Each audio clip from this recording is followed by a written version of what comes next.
Je fais le bruitage de la bouche. Salut tout le T'aimes bien monde. faire les bruitages à la bouche, hein?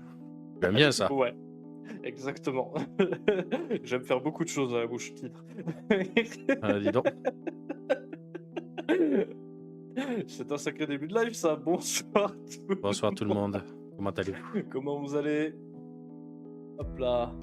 Un nouveau délai terme, ça faisait un petit moment qu'on n'en avait pas fait un. Aujourd'hui, Mel n'est pas complètement en forme. Je vous prie d'être très très gentil avec lui.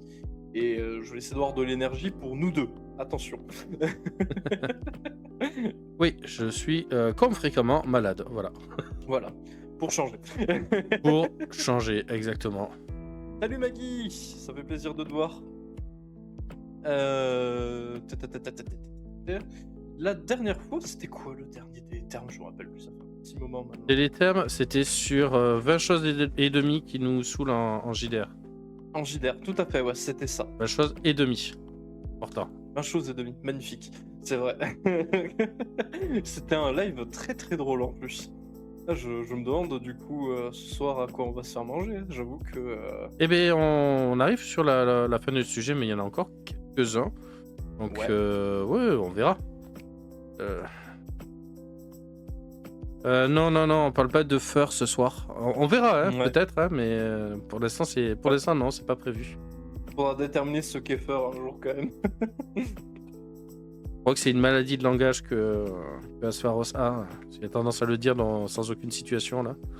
Ouais, surtout qu'il le fait vachement à la bourre, hein, parce que c'était à la mode il y a 2-3 ans de faire la blague du fer. Ah, il y en a, ils ont des retards sur les trains, mais bon, ouais, mieux vaut tard que jamais, comme on dit. Bon. Tout le monde passe un bon week-end dans le chat. C'est vrai ça. Est-ce que vous passez un bon moment? Moi, j'avoue que ce week-end, c'est déjà samedi soir, je me dis, j'ai pas vu ma semaine passer. Donc, lundi, ça va être difficile, je sens, de revenir. Mais j'espère que vous avez quand même pu faire au moins une fois du jeu de rôle cette semaine. J'espère pour vous. Non. Ah, je suis désolé pour toi. Moi, j'ai fait du Pendragon. Alors, le bot n'est pas cassé, c'est pas automatique le faire du bot, il ne le fait que de temps en temps. Si tu le disais à chaque fois, ce serait pas rigolo de se faire peur. C'est drôle que de temps en temps, en effet, je suis d'accord. C'est drôle quand tu sais pas quand ça arrive. C'est ça. Quand c'est une épée de Damoclès sur tout le chat. D'ailleurs, je te propose de lancer notre épée de Damoclès, du coup. Voir quel sujet va nous toucher ce soir. Ok. Est-ce que tu veux d'abord faire la présentation pour la POV? Eh bien, Pour, je peux le pour faire. YouTube. Salut Donc, YouTube, on vous adore. Hein. je regarde YouTube. Je vous regarde YouTube. Alors, bonsoir à tous et à toutes et bienvenue dans Déléterme. Déléterme est une émission qui parle d'un sujet lié au jeu de rôle de manière aléatoire. Évidemment, nos sources sont garanties non vérifiées. À 100%. Et voilà, à 100%. Donc on parle qu'avec nos connaissances et notre cœur. Oh, et notre cœur, il est pour vous. Je suis en compagnie de mon compagnon de toujours, bien qu'un petit peu malade, Mel. Salut à tous. Et évidemment, moi, Ours. Et nous allons découvrir aujourd'hui quel sera le sujet. Voilà. Ok, pas sûr que je l'ai réparé, mais je vais tester. Écoute, on verra bien. MJ, Est-ce lance un nouveau sujet. que ça le lance? Inclusion en JDR. Oh. Et la réponse est non. Du coup, il faut que je continue à réparer ce truc. Il n'est pas réparé. Mais l'inclusion en JDR, en effet, ça y est, c'est ce sujet-là. Un sujet qu'on a après la journée des droits internationaux de la femme. C'est très drôle, on reste, L'inclusion, dans des sujets engagés. c'est général. Ça a Oui, plein de thèmes qui sont derrière. Donc, tout à fait. Sachant qu'on en a plusieurs fois parlé déjà sur cette chaîne, que ce soit les personnages, que ce soit les personnes en situation de handicap, les enfants, justement les personnes LGBT, qu'on a fait je crois, beaucoup parlé de toute façon de ces personnes-là dans nos lives, il fallait bien que ce soit un sujet à part entière. Non, je trouve qu'on en a pas assez parlé. Ah non, mais on n'en parle jamais assez et on ne va pas s'arrêter parce qu'on a eu ce sujet, on est bien d'accord. Mettez en avant vos goûts JDR musicaux qui est avec Premium. censuré. Pourquoi donc JDR est censuré? C'est littéralement le mot était apparu en jaune dans le chat? J'ai pas vu passer la censure, donc D'accord, bah, le mot JDR apparemment, c'est pas bien selon, Twitch. Bien écoute, toi, qu'est-ce que ça t'évoque quand on te parle d'inclusion au sein du JDR? Et est-ce que pour toi, au premier abord, le jeu de rôle est quelque chose d'assez inclusif? c'est 2 questions, très différentes. Je pense qu'il vaut mieux se Tout concentrer à fait, sur ouais. une d'abord, et la première que tu as posée est intéressante, c'est à quoi, me fait penser ce titre? Qu'est-ce que ça me déclenche? De mon côté, l'inclusion en JDR, la première chose, qui vient à l'esprit, c'est le principe d'accueil à la table. Sans Mmh, parler à l'intérieur des systèmes et tout de jeu, à l'intérieur des JDR, c'est l'accueil de toute personne à la table. oui, L'inclusion de toute personne sans, condition de genre, de, sexualité, de nationalité, oui, pour pouvoir y aller. Bien entendu, il y a toujours une chose par contre qui est limitante en JDR, c'est la langue. tout à fait. Moi, on peut être inclusif, à partir du moment où tu parles une langue commune avec les autres. Tout à Sinon, fait. le JDR ne parlant pas la langue, de la table, c'est compliqué. Ça me rappelle une anecdote ça. Oui, que tu avais déjà raconté. Donc Il me pour moi, semble, le ouais, le le sujet le de Bart hispanique. le sujet de l'inclusion est pour moi un sujet qui est majoritairement sur ce qui se passe physiquement autour de la table. Et ça va toucher tout type de personnes, que ce soit, des personnes, heu, de la communauté LGBT, handicapées, en situation de handicap, je peux dire, Mmh mh. des personnes jeunes, des personnes âgées, donc des personnes qui vont être globalement en dehors de ce qu'on considère la norme Oui. d'un joueur de JDR, de ce qu'on attend d'un joueur de JDR. Ça, du coup, contient aussi, malheureusement, encore les femmes. Oui, tout à fait, ouais. Ce qui devrait pas être le cas, mais bon, qu'est-ce qu'on veut? C'est la société est comme Parce ça.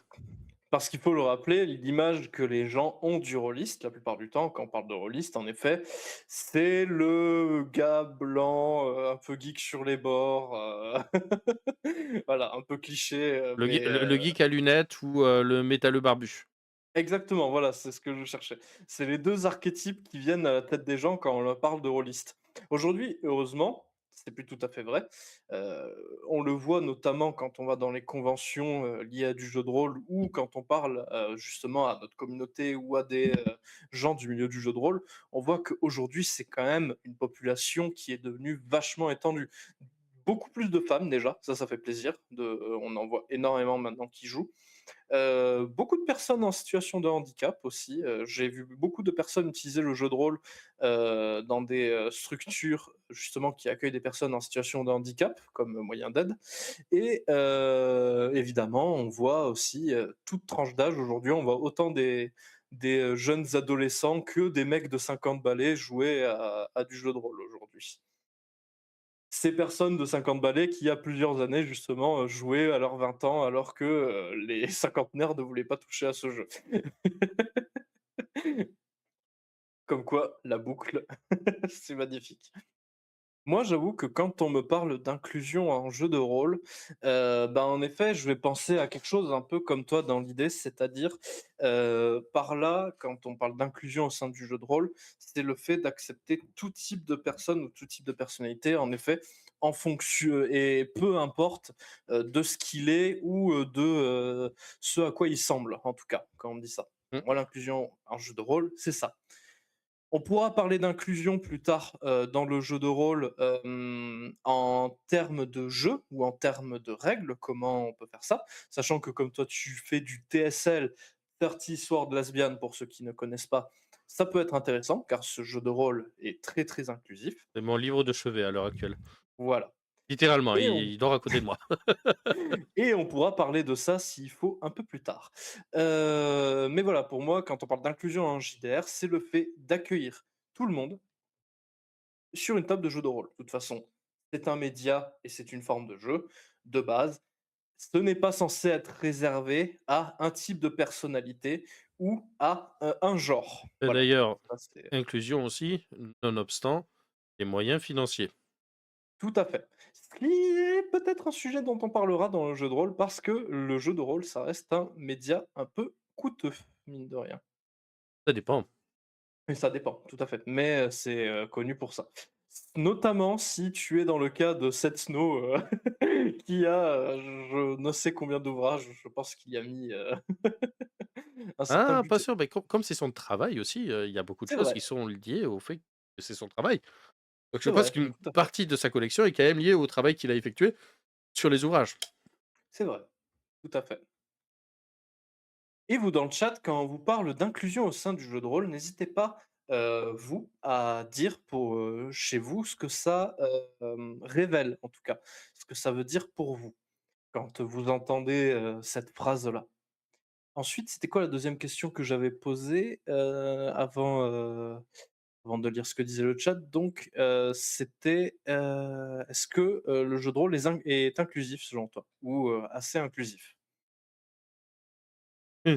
Le l'ours qui arrive, qui fait: «Alors, est-ce que le sujet est le sujet?» Non, Tu c'est pas la ça. la la la la la tu as juste mis JDR devant inclusion, je signale. On parle de l'inclusion à JDR. Est-ce que le JDR est inclusif? Ah bah ça, inclusion en JDR, ça c'est, Heu, juste le thème. Ensuite, tu peux développer la question. Mais est-ce que la pour la la toi, la question ça la l'est? question est trop vague. La question c'est le thème, je te signale.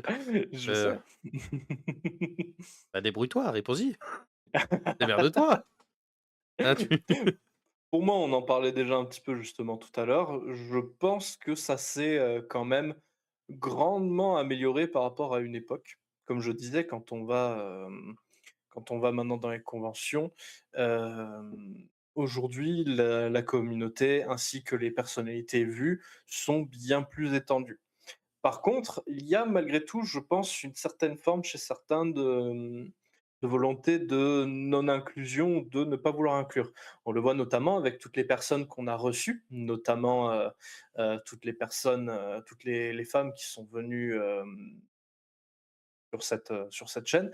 On a quand même eu beaucoup d'anecdotes de femmes qui racontent soit, à travers les réseaux, s'être pris des commentaires assez, virulents du fait que ce soit des femmes. Je pense à notamment Nguyen qui emploie justement souvent des sujets, enfin qui parle souvent de sujets, très, très ouverts, que ce soit au niveau LGBT ou au niveau culturel ou quoi et cetera, qui reçoit de sacrés messages bien vénères et salés de la part, de quelques personnes qui n'acceptent pas ça.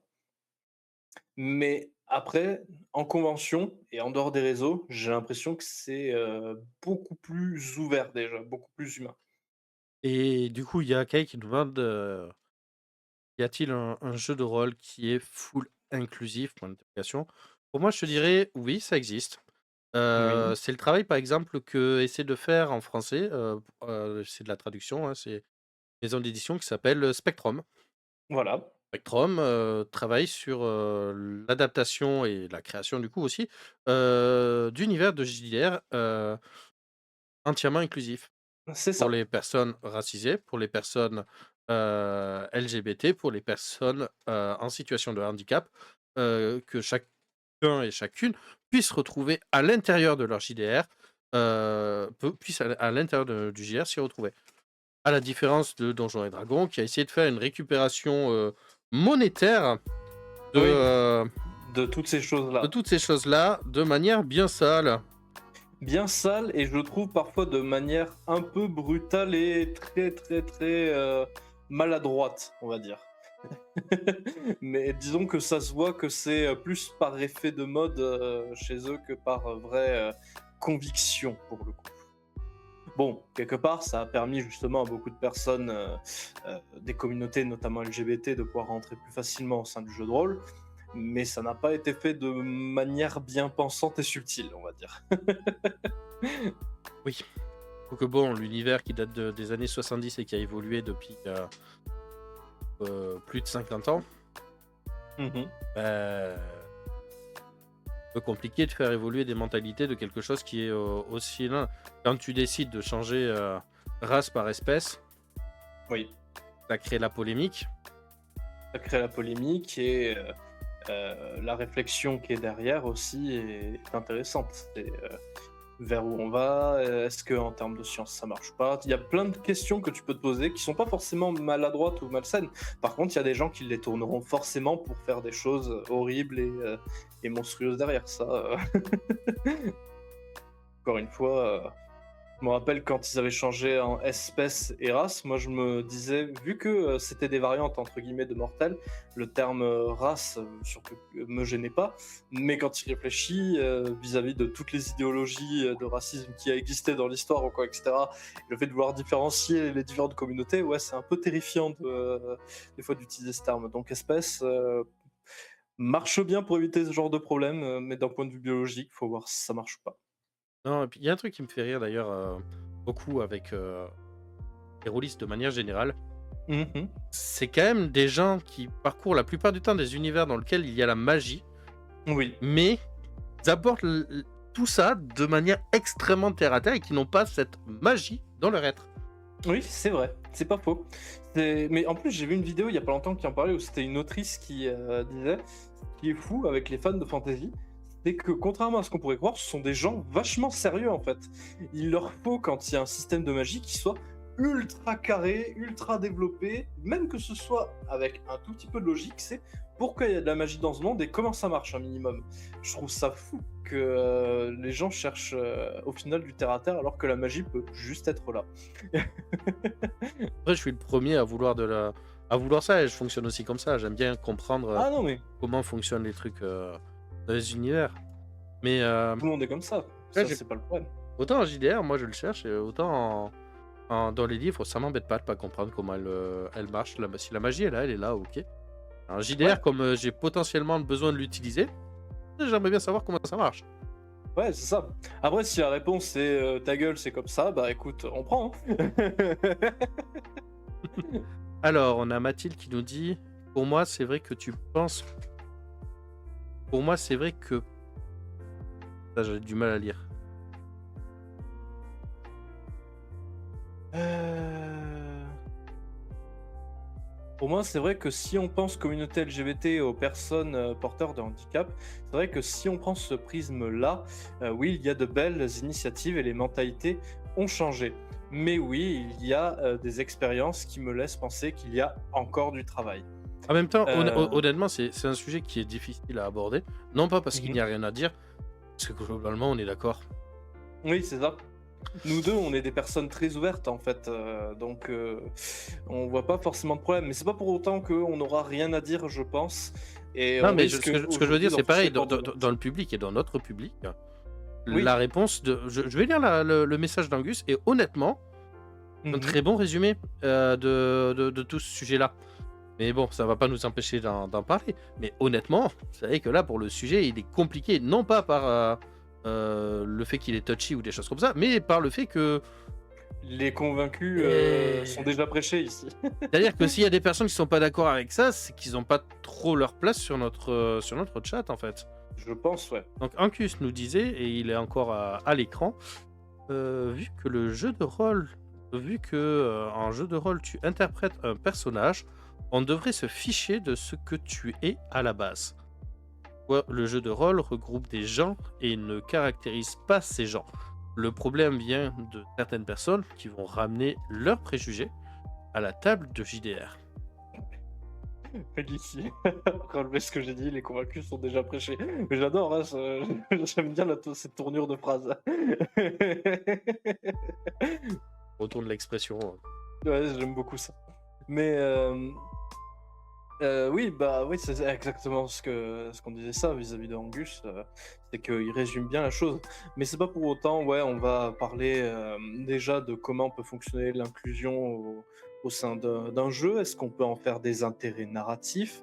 est-ce que, comment fonctionne un jeu de rôle qui est entièrement inclusif? Vu qu'on parle on a parlé de Spectrum et tu as un de ces jeux, ça pourrait être intéressant de parler vis-à-vis du spectre de Spectrum, sans mauvais jeu de mots. Sachant qu'on les a interviewés aussi. Faudra Ouais, qu'on, je les ai mette, sur mon PC. tout à fait, ouais. Tu me dis si tu veux t'occuper de les monter d'ailleurs, mais ça on en reparlera plus tard. Ça c'est un sujet hors live, hein. Pendant Central Ours. Alors, dis-moi, alors, dans le truc. Non, mais ici, on fait pas la liste des courses, là, ce soir, hein. Euh, On parle pas de montage ce soir. Hop. mais bon, globalement, du coup, l'importance là-dessus, d'ailleurs, je vais recentrer un petit peu le titre, parce que ça me trigger depuis tout à l'heure. Il est de travers. C'est pas centré. Il est petit, donc. Moi, maintenant que je l'ai remarqué, j'ai les mains qui tremblent. Moi, je sais que j'ai une grosse difficulté de certains qui ont accepté que certaines personnes jouent quelques archétypes Eras.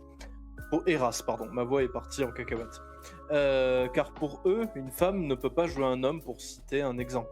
Oui, bah, ça malheureusement, c'est qu'il y a encore quelques personnes qui ont des mentalités qui sentent le renfermer, il n'y a pas d'autre mot, Voilà. qui sont pas beaucoup sortis et qui n'ont pas beaucoup rencontré de personnes différentes dans leur vie, pour le coup. Donc, globalement, pour mettre le ton à cette discussion, le JDR, c'est un loisir qui réunit des personnes autour d'une table pour incarner des personnages virtuels, des personnages créés dans un univers fictif, des personnages fictifs dans un univers fictif. Donc, Tout à fait. la notion d'inclusion et la notion de tout ça n'a rien à voir dans le loisir de base. Le problème, en effet, vient de ce que l'on rapporte autour de la table et de ce que l'on transmet dans le JDR. Il existe des JDR suprémacistes blancs. Oui, il y en a. C'est terrible. Oui, c'est absolument édifiant de regarder ça et de voir que, en effet, les différentes couleurs de personnes sont traitées comme des races différentes, voire des monstres Des à mobs. éliminer, des mobs à éliminer. Il y a un bestiaire et dans le bestiaire, je me souviens plus comment il s'appelle juste ce jeu de rôle, mais je pense tu penses au même que moi, qui est fait par des Américains où littéralement il y a que 3 armes Oui, déjà. oui. La batte de baseball, le pistolet et je crois c'est le fusil. Et les ennemis, ouais, sont malheureusement classifiés en tant que afro-américains, mexicains, canadiens, européens. C'est absolument immonde, mais ce jeu existe et a été créé par des personnes qui, en effet, ont des idées qui sont aussi pourries que la qualité du jeu. Voilà. Il y a d'autres comme Fatal aussi, qui sont Ouais, exceptionnellement mauvais voilà. dans, dans tout cela. Mais du coup, la première chose que moi, c'est un sujet que est là dans les. Et à l'heure actuelle, Mhm. comment Les ventes flash dans de printemps Amazon sont des univers, dans l'ensemble des types d'univers qu'on peut avoir, en allant du péplum au sci-fi, Mhm. gérer l'inclusion, gérer la possibilité de jouer des personnages différents. Tout à fait. Et comment déterminer cette différence? Donc, je propose qu'on tourne un petit peu autour de ça. Alors là, on laisse la partie extérieure, table et tout ça, et on va parler un petit peu de la Mhm. partie dans le jeu. Parce Ouais. que on peut pas traiter les choses de la même manière en fonction que ce soit un péplum ou un sci-fi. Honnêtement, le JDR sci-fi, pour moi, c'est à l'heure actuelle le JDR le plus inclusif. Parce que Oui. très souvent, la notion de genre n'a pas d'importance. Très souvent, la notion de handicap, pareil, heu, si la personne est handicapée, ça sera pas un souci, elle aura son rôle et la société a souvent évolué. Et je parle du coup de sci-fi dans le style space opéra ou Star Trek, aussi donc dans ce style-là. Je parle pas de sci-fi dans le hard science, très proche de nous ou encore dans le post-apo qui est, pas du tout le même style. Et à la rigueur, est-ce qu'on peut inclure le cyberpunk aussi, où ces questions se posent pas trop trop? Moi, je sais que, en tout cas, dans le livre Cyberpunk Red, ils le disent que, en 2045, ils s'en battent les couilles des questions du genre, que c'est vraiment une problématique, des personnes de 2020 qui étaient arriérées mentalement. Ouais, mais le racisme est Non, ça toujours c'est présent dans Cyberpunk. oui, c'est vrai, c'est pas faux. Le racisme est toujours présent, en effet. Pour ça que je ne l'inclurai pas dedans. Le cyberpunk est un univers qui est de base dystopique. Il est là pour C'est montrer les vrai, dérives de la société actuelle. Donc, de base, cet univers ne se prête pas au fait de c'est pas l'inclusion. faux. Mais C'est ça n pourrait être un sujet intéressant potentiellement, parler de ces jeux-là un peu plus tard. Bah, oui, Mais en mais effet, ouais, commençons par, ces mondes qui sont plus, intéressants. Donc en effet, je suis d'accord avec toi que, la science-fiction, space opéra ou, futur, très lointain, en effet, se prête largement mieux à, ou s'ouvrir à des communautés, qu'on voit beaucoup moins. En effet, quand tu, te développes, dans un univers où, on ne parle plus de pays, mais de colonies de planètes ou quoi et cetera, je pense que tu t'en fiches un peu plus de la couleur de la personne qui est à côté de toi ou du genre. Là, le principe de nation n'existe plus, c'est le principe de planète, voire de galaxie qui est pris en compte. Déjà, on change complètement de registre et bonsoir Antras Panthéa, si jamais. et bienvenue, parce que c'est ton premier message, dans le chat, donc bienvenue sur le chat. J'espère que tu te sentiras bien ici. Voilà, après le truc des univers de sci-fi, c'est comme tout, à partir du moment où tu as, différentes races, là pour le coup littéralement c'est des espèces qui viennent de Mmh mh. différentes planètes donc bon, différentes races et différentes, heu, besoins géopolitiques, à partir de ce moment-là, il y a forcément dans tous les univers, une forme de racisme et c'est voir Mmh. comment tu inclus le fait que les joueurs puissent c'est pas parce qu'il existe dans l'univers que c'est quelque chose qui est bloquant pour les joueurs. Tu vois ce que je veux dire? Tout à fait. Et ça peut créer des dynamiques aussi au sein du groupe et pour moi, c'est ça qui est intéressant. Je trouve plus intéressant d'ailleurs d'avoir un personnage qui commence, en étant, un peu raciste et qui apprend Oui, au sein du groupe à, outrepasser cette image qu'il avait parce qu'il ne connaissait pas l'autre culture. C'est en apprenant l'autre culture qu'il découvre que, bah, c'est pas très fondé en fait sa haine.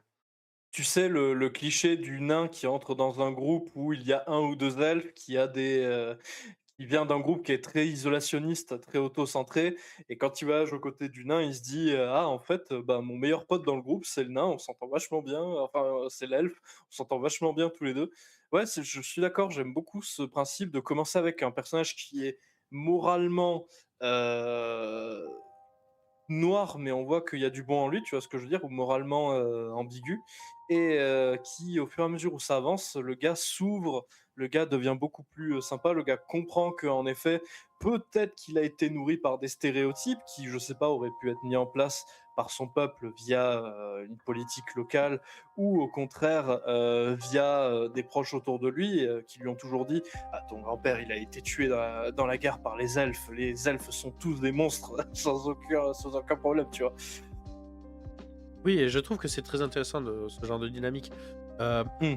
Après c'est vrai qu'au niveau des joueurs, hem, tu as aussi, tout le principe de mettre en place les lignes et les voiles Mmh. afin de protéger sur ce que tu vois pas dans l'univers. Alors quand tu vas c'est, Deno Alia qui en parlait, sur la chaîne samedi dernier Mmh.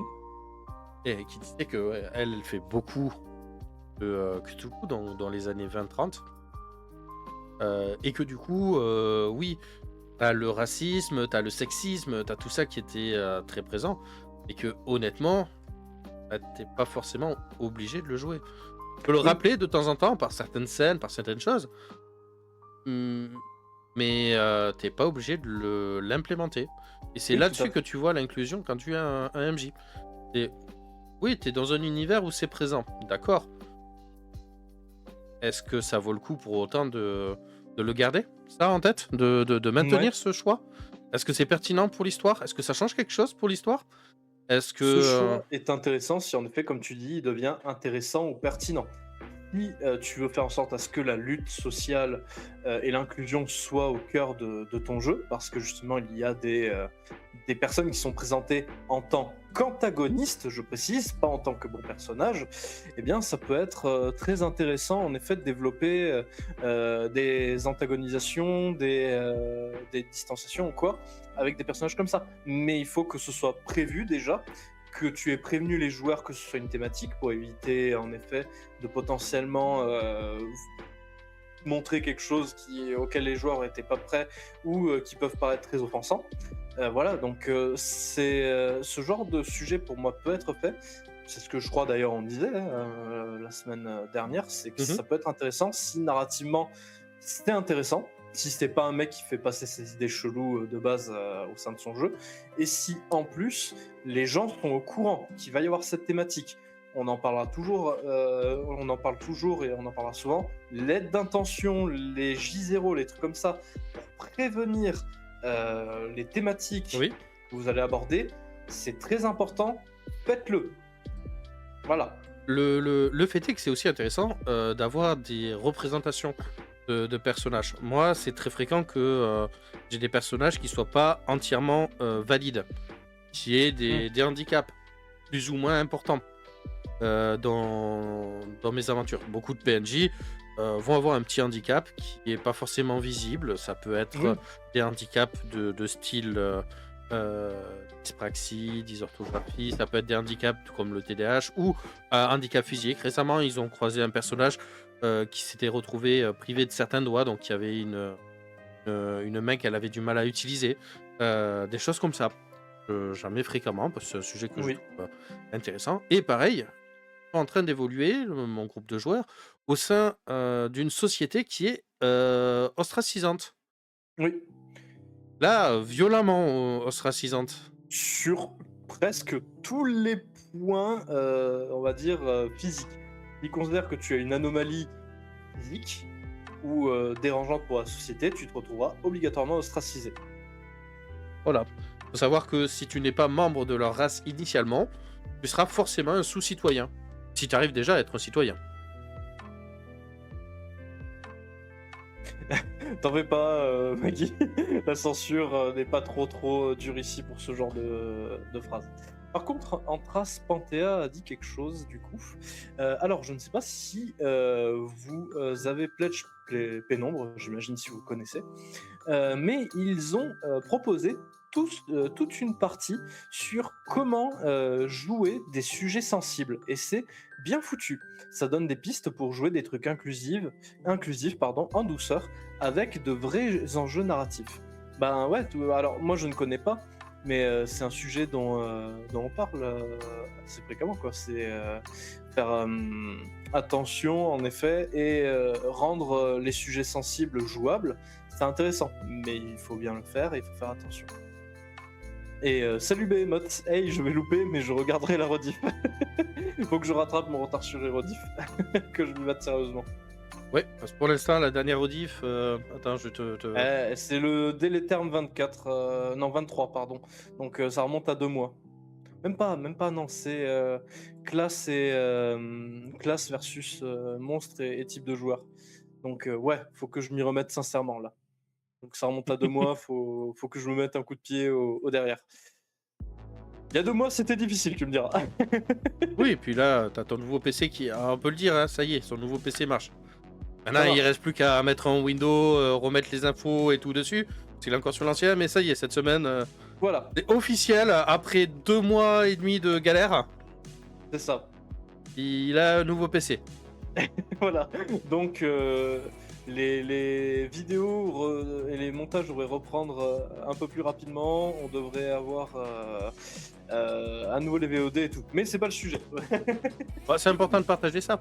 Mais donc, c'est important, tout à fait. donc voilà, donc comme je disais, par exemple, moi je trouve que les univers de sci-fi sont bien portés là-dessus parce qu'ils permettent cette liberté importante dans le choix. Parce que bon, à partir du moment où l'humanité se retrouve confrontée au fait que c'est pas la seule espèce intelligente, ça remet un peu en perspective et que t'as des espèces qui sont bien plus évoluées que toi et qui pourraient détruire toute ta civilisation en quelques heures. Ouais, ça remet un petit peu en perspective ta mentalité. Un peu, ouais. Et du coup, c'est toujours quelque chose qui est comme ça. Après, oui, pareil, dans Star Wars, t'as certaines espèces qui sont mal vues, hein. Oui, Par exemple, tu croises pas un Hutt sans te dire qu'il est dans un réseau de contrebande, quoi. oui. D'ailleurs, Et c'est un truc qui me fera toujours rire.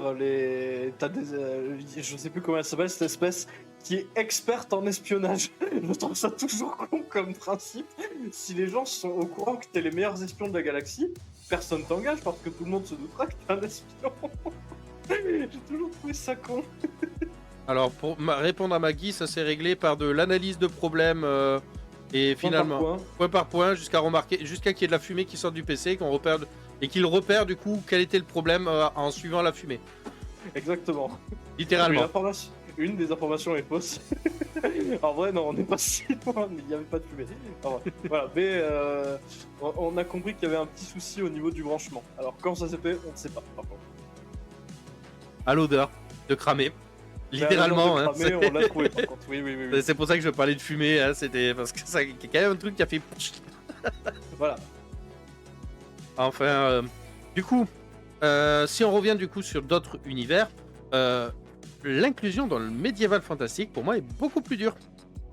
Beaucoup plus dur, surtout que des fois en plus tu peux en faire un gros sujet. Je crois que là, dans le jeu de rôle The Witcher, je crois il y a une quête comme ça où il y a un noble qui est homosexuel, je crois, et en fonction des choix que tu peux faire, tu peux décider de l'aider ou non.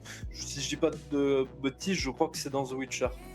Et déjà que l'univers de The Witcher est bien tourné vers le racisme, il y a en effet ces questions de l'identité sexuelle aussi où ça peut être mal vu. Oui, et ben tout ça, voilà, je trouve que dans le Medfan, par contre, voilà. Là où je parlais de la force du fait que dans le sci-fi, à partir du moment où tu te rends compte que tu as des espèces qui sont plus évoluées que toi et qui ne te posent pas toutes les questions qui bloquent ton évolution, ouais, tu as C'est parlé, ça. t'as parlé de The Witcher et tu as une musique, Toss a Coin qui est en train de passer en Lofi. Toss a coin to The Witcher. Allez, hop là.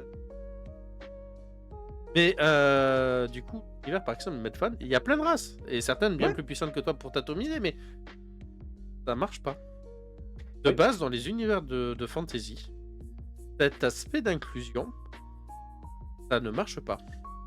Ils ne Ça sont marche moins pas, bien. ils sont pas présents, ce qui est dommage. Mais Oui. du coup, quand tu regardes,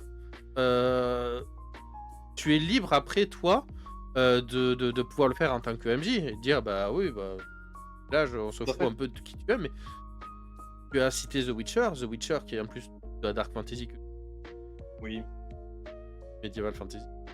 c'est ça. Oui, là-dedans, Witcher, t'es une Bah, femme, compliqué. Hein. oui, c'est ça. Witcher, tu es Entre- handicapé, compliqué. C'est ça. Est-ce qu'on peut Entre considérer qu'un guillemets, ça Witcher est sert le déjà... récit, mais... Est-ce que Witcher, c'est être handicapé du coup? Finalement, Ah, c'est une bonne question, parce que techniquement, tu es ostracisé parce que tu es plus fort que la moyenne, tu vois ce que je veux dire? ouais, et en plus, t'as des handicaps sociaux. Et t'as des handicaps sociaux. Surtout si tu t'appelles... Non. Hein? N'est-ce pas? Hein? Non, non, Ludwig. Sur 10, sur 10, mon personnage en social, il a moins 4. Voilà. Voilà. Là où moi, j'ai quasiment le max. Voilà. Ça vous donne une idée Ouais, d'à quel point son personnage déteste le mien, du coup. À chaque fois qu'on en parle. En fait, le moins 4, c'est si je fais un jet d'apparence. Avec Oui. tous les malus, je finis à moins 4. Je lance mon D10 et j'enlève 4 et il faut en général faire 12, 13, 14, 15 pour réussir. C'est ça. Compliqué. C'est très dur. Mais voilà. Moi, par exemple, pour parler d'inclusion, par exemple, vu que j'écris mon jeu de rôle, ça peut être intéressant, moi, mon point de vue de... Tu peux parler de ton jeu de rôle, on peut parler d'Underground et je pourrais parler moi aussi de Tout à fait. l'univers sur lequel je travaille qui peuvent être intéressants comme sujet. Donc passons un petit peu C'est sur ça. ce que l'on crée nous. Parce que C'est ça. l'Heroic Fantasy, comme on l'a dit, là, avant de juste zapper le sujet, on le garde sur le coin, hein, ce nouveau. c'est Hem, ça. l'Heroic Fantasy porte plus de problèmes sur l'inclusion. Il faut que ce soit plus aux joueurs de faire ça. Parce que bon, pareil, hein, tu as des clichés, hein, le matriarcat chez les elfes noirs, ça en est un aussi. Tu plein de choses qui vont rentrer en cours et qui vont faire que, ça peut poser problème. Et là, on parle que de l'ostracisation de certaines, ethnies, mais Mhm. c'est pareil. Le handicap, et tout ça, pas trop présent parce que tu pars à l'aventure à pied, si tu es en fauteuil roulant, bah, déjà en général tu peux dire adieu à l'aventure, quoi. Et c'est ce qui avait fait Ça, polémique justement dans, Donjons& et Dragons, quand ils avaient sorti cette extension pour permettre, de jouer de jouer des des personnages en situation de handicap, handicaps, ouais. parce que du coup, ça semblait un peu forcé et tout ça et que la plupart des gens qui voulaient jouer des personnes dans cette situation avaient déjà des solutions depuis longtemps. Là, Tout à ça fait, ouais. ressemblait plus à de la récupération, monétaire, de la récupération, à essayer de récupérer une clientèle et c'est vrai que, en JDR, tu essaies de jouer quelque chose que tu pas forcément, si tu es en fauteuil pendant toute ta vie, est-ce que tu as forcément en JDR envie de jouer quelqu'un qui est en fauteuil? C'est compliqué, Et ouais. tu vois, c'est une question. Après, je ne suis pas dans ce cas, mais honnêtement, si Bah, la bah, plupart moi des personnes qui souffraient de ce genre de handicap, quand ils ont eu cette extension, c'est ce que la plupart ont dit: «Je vis déjà mon handicap au quotidien, le jeu de rôle, ça me sert d'échappatoire. J'ai pas forcément envie de jouer un mec, en fauteuil roulant, même quand je joue, en fait». là, honnêtement, ça a été Big Brain Energy dans les locaux de Hasbro, Ah hein, ouais, en bah, disant: ça c'est bien, ça c'est une bonne idée, ça peut ramener de l'argent, ça c'est bien». quand quand tu sais que Hasbro est capable d'engager, Pinkerton, au bout d'un moment, tu plus trop surpris. Enfin bon. Ça tire à balles réelles, dis donc. Mais bon, tout va bien tant qu'ils ont ces petites cartes comme ça en carton, moi ça me va.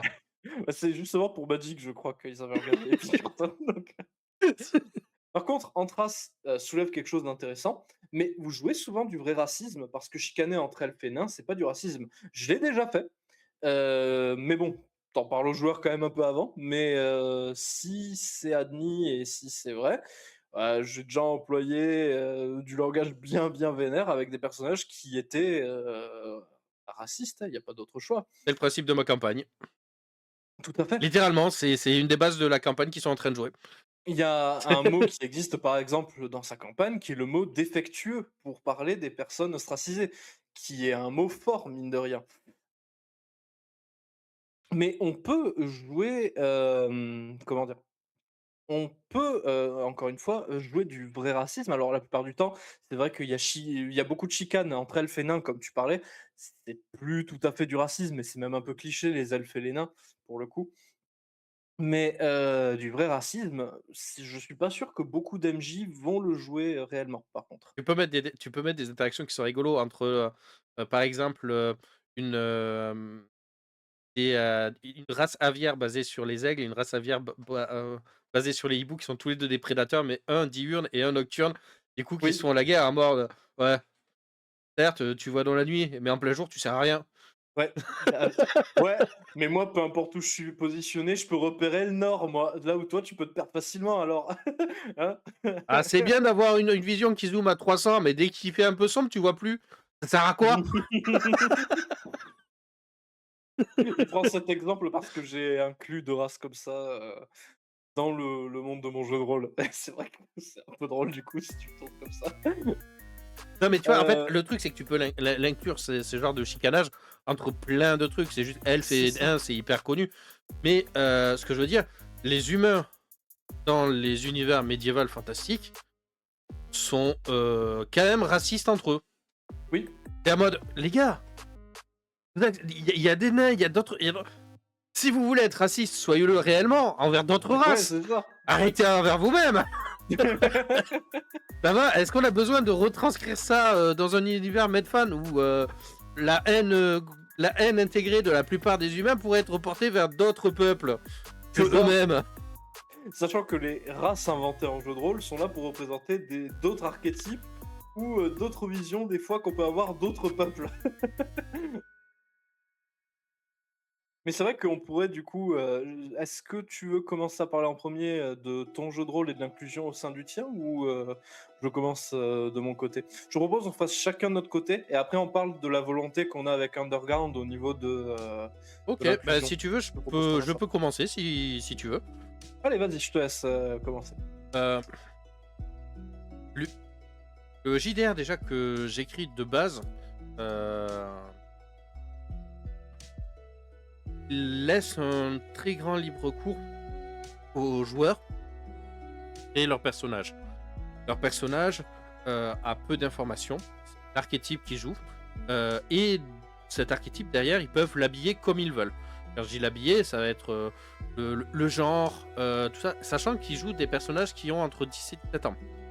Forcément, fin d'enfance, début d'adolescence, fin d'adolescence, dans lesquels ils vont jouer. Donc, à ce niveau-là, c'est des personnages qui sont en construction sociale. Du coup, le JDR aussi tourne autour de se construire socialement, construire son entourage, sa base, sa deuxième famille, sa base amicale, autour de tout ça. C'est un univers qui se passe avec la magie. Et donc, avec tout ça, les personnages découvrent la magie de manière différente en fonction de leur archétype. L'apprenti magicien qui fait ses études dans une académie va voir la magie de manière théorique, alors que l'apprenti artisan qui travaille avec un fabricant de baguettes va voir la magie à travers le fait de travailler la matière, alors que l'autre va voir la magie à travers le fait de manipuler l'énergie afin de créer des sorts. Donc c'est cette vision et c'est des choses qui vont aller dedans. Après, il n'y a pas de notion de genre, il n'y a pas de notion de univers. L'univers magique dans lequel ils sont est dirigé par une reine qui a vraiment les pleins pouvoirs, hein, faut expliquer. Il n'y a pas de, il y a pas de hiérarchie, il y a un pied d'égalité. Voilà, sachant que l'univers n'est pas le mien. Moi, je fais une adaptation en JDR. J'adapte un système de règles à un univers qui existe déjà, et c'est le cas dans cet univers. Après, dans le monde des humains, c'est le monde des humains today. C'est donc avec tous les problèmes qu'il peut y avoir. C'est ça. Et donc ça, par Donc, contre, certains personnages qui peuvent provenir du monde magique et qui se retrouvent dans le monde des humains, vont se retrouver avec des problèmes qui leur sont pas logiques. Voilà. OK, mais on n'a pas besoin de baguette pour pratiquer la magie. Tout dépend si c'est ce que tu veux ou non. Alors de ce côté-là, en fait, non plus. Heu, dans l'univers d'où ça provient, à la naissance, ils ont un petit tatouage qui leur permet de canaliser la magie. Et les apprentis les humains qui découvrent la magie, eux, utilisent une pochette qui possède un éclat à l'intérieur qui permet de canaliser la magie. Et toi, Don Et ouais. Elfern? Ah, pour le coup, moi, c'est un univers que j'ai créé, de A à Z.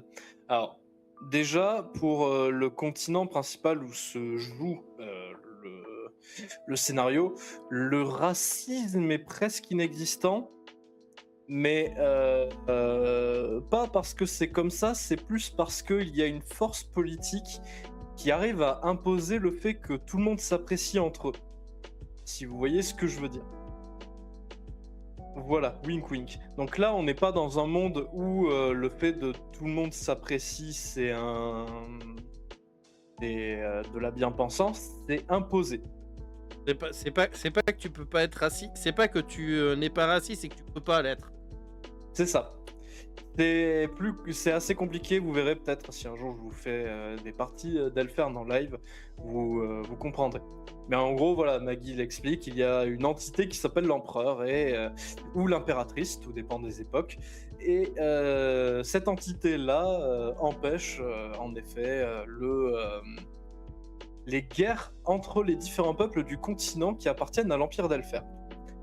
Donc déjà au niveau du racisme, il y en a eu par le passé, mais c'est surtout qu'il n'y en a plus, déjà. Est-ce une bonne chose ou pas? Ça, c'est à vous de voir. Ça fait partie des Si sujets un vous peu chauds. préférez, vous avez déjà vu du George Orwell, faut voir ça comme un Big Brother médiéval avec de la magie derrière. Exactement. C'est-à-dire que oui, oui, t'es libre de penser, t'es libre de faire ce que tu veux. Par contre, si jamais ça va à l'encontre de de, l'Empire. de l'Empire et de ce qui a été imposé, ben, tu penseras plus pendant un certain temps. Le temps de revenir dans le bon chemin, quoi. Oui, voilà. Comment il s'appelait déjà ce gars? Je sais pas, il n'existe plus. Bref. Hein Qui ça? C'est pas impossible que des gens juste disparaissent et qu'on ne s'en souvienne pas. C'est ça. Mais pour voilà, ça c'est simple. Donc ce que certaines personnes critiques appellent la bien-pensance, du coup, mais je déteste ce terme, est imposé dans ce monde, mais pas pour des raisons complètement blanches, on va dire. Et du coup, ça donne une dynamique qui est assez intéressante parce que, oui, c'est bien. Et c'est en pratique, sur le système politique, sur tout ça, c'est bien, c'est ça. Mais éthiquement, est-ce que c'est bien? Ça, les Ouais, questions qui se posent pour les joueurs et qui découvrent l'information, c'est le côté éthique. exactement. C'est quelque chose qui est beaucoup mis en avant dans mon jeu de rôle. Disons que les questionnements liberté et sécurité sont deux questions que j'aime beaucoup et c'est ce que j'exploite dans mon jeu de rôle en tout cas. Et ensuite, donc ça c'est pour tout ce qui est racisme, et pour tout ce qui est inclusion. Tout le monde doit être utile à l'Empire, donc on trouvera toujours une utilité à tout le monde. Une personne en situation de handicap peut se retrouver à avoir un travail qu'il est capable de faire, parce qu'après tout, il faut qu'il paie ses impôts pour l'Empire. Donc on lui trouvera une utilité, ça il n'y a pas de problème, même si son handicap lui empêche de faire certaines choses. Et puis au pire, s'il ne peut pas être utile, on verra ce qu'on fera. Clin d'œil. Donc ça c'est pour tout ce qui est personne en situation de handicap. Bonsoir Schnoop, qui vient pour la première fois. Donc ici c'est de la discussion autour du jeu de rôle, si jamais. Donc là je suis en train de parler du jeu de rôle que je crée justement pour parler de comment on peut tourner l'inclusion du coup en jeu de rôle. Donc là au sein du jeu, pas autour. Kae, du coup, l'empereur valorise le libertinage et a créé la sécurité sociale. Ouf. Tout dépend de ton culte, tout dépend de beaucoup de paramètres et de choses. Chaque pays conserve une partie de sa culture. Et tant qu'elle ne fait pas entrave à l'Empire, tout va bien. Voilà. Voilà, tant que toi, en tant que personne ou en tant que entité politique, tu n'entraves pas l'avancée et la ligne directrice de l'Empire, ça se passe plutôt bien. Il n'y a pas de souci. Par contre, dès que tu essaies de quitter les sentiers battus, ça pourrait poser problème. Par exemple, si tu as une région, tu décides de mettre en place une sécurité sociale, de mettre en place des trucs comme ça, ça va justement déclencher le fait que tu mets en péril le reste de l'Empire. C'est ça. Et ça va poser problème. Un de mes personnages dans une aventure avait réussi à générer, par beaucoup de manipulations, une rébellion dans une ville. Et quand je parle d'une rébellion, je parle véritablement de tentative de coup d'État, de vraiment une guerre civile au sein Oui, d'une ça région, aurait pu partir très loin. et qui a littéralement été arrêté par un pouvoir incompréhensible de la part de tout le monde, et dont personne ne se rappelait qu'il avait été actif, à part certaines personnes, dont mon personnage qui a vu en direct le pouvoir s'appliquer, et personne s'en rappelait. C'est ça. C'est ça qui est horrible avec ce pouvoir là-dedans, et qui posait des questions. C'est même les gens ne savent pas qu'il existe, Tout à fait. et que t'as pas besoin d'être et même si tu n'es pas citoyen de l'Empire et tout ça, juste être en contact avec les symboles de l'Empire vont te mettre sous. Je me souviens du choc que ça t'avait fait quand tu t'es rendu compte de ça, parce que c'était la première fois que tu tentais d'aller aussi loin. Et je me souviens encore de ta réaction où tu avais une espèce de choc et de dégoût génial. J'avais adoré ta réaction sur le moment. Et j'ai l'impression que tu as adoré au final, du coup, ce principe où t'es en mode waouh, ça va aussi loin que ça. Sur le moment, j'étais vénère qu'il y ait un ta gueule, c'est magique qui répare toute une situation que j'ai mis plusieurs mois à mettre en place pour Ouais, déclencher ça, une guerre j'imagine. civile. C'est bon. Mais dans la suite, oui, j'en garde un très bon souvenir et tout ça. D'ailleurs, salut Setsno. Mais voilà, donc je peux parler du maintenant Underground.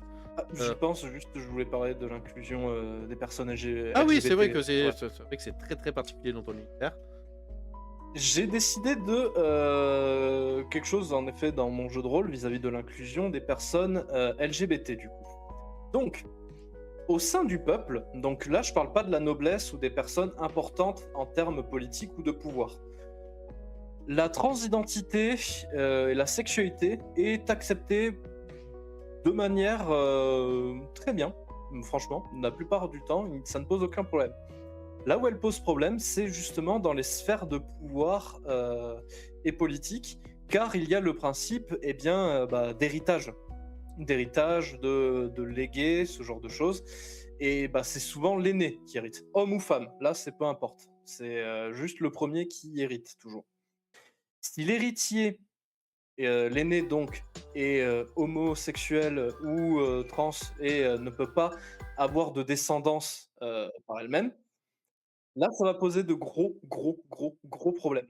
Globalement, il est interdit et mal vu et on force même des personnes qui ont, ce genre de différence à, soit on les marie de force à des personnes, un homme qui serait homosexuel serait marié de force à une femme et on le forcerait à avoir, une relation avec pour partager l'héritage ou ce genre de choses.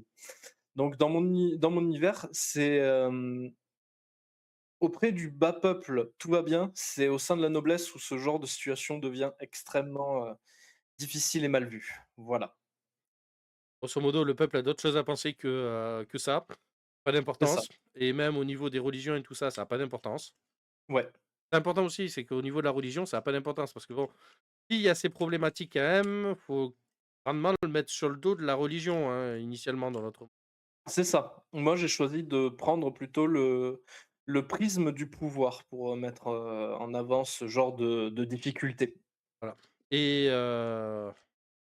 donc voilà, donc dans son univers, le si tu as un handicap qui peut te gêner dans ta vie, on trouvera un moyen de t'intégrer à la société pour que tu puisses participer, te sentir utile et être là. Tu ne seras pas juste une pièce rapportée ou tu ne seras pas juste oublié.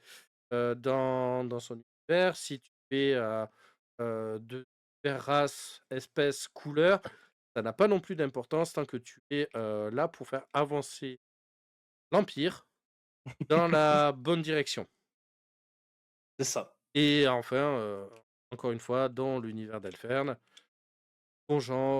ta sexualité n'a aucune importance quand tu appartiens au peuple. Autre chose à penser. Que la noblesse, par contre, ça a des valeurs qui sont différentes et qui changent en fonction des régions. c'est ça. Parce que encore une fois, culturellement, en fonction de ton pays, ça peut changer aussi évidemment ce genre de vision.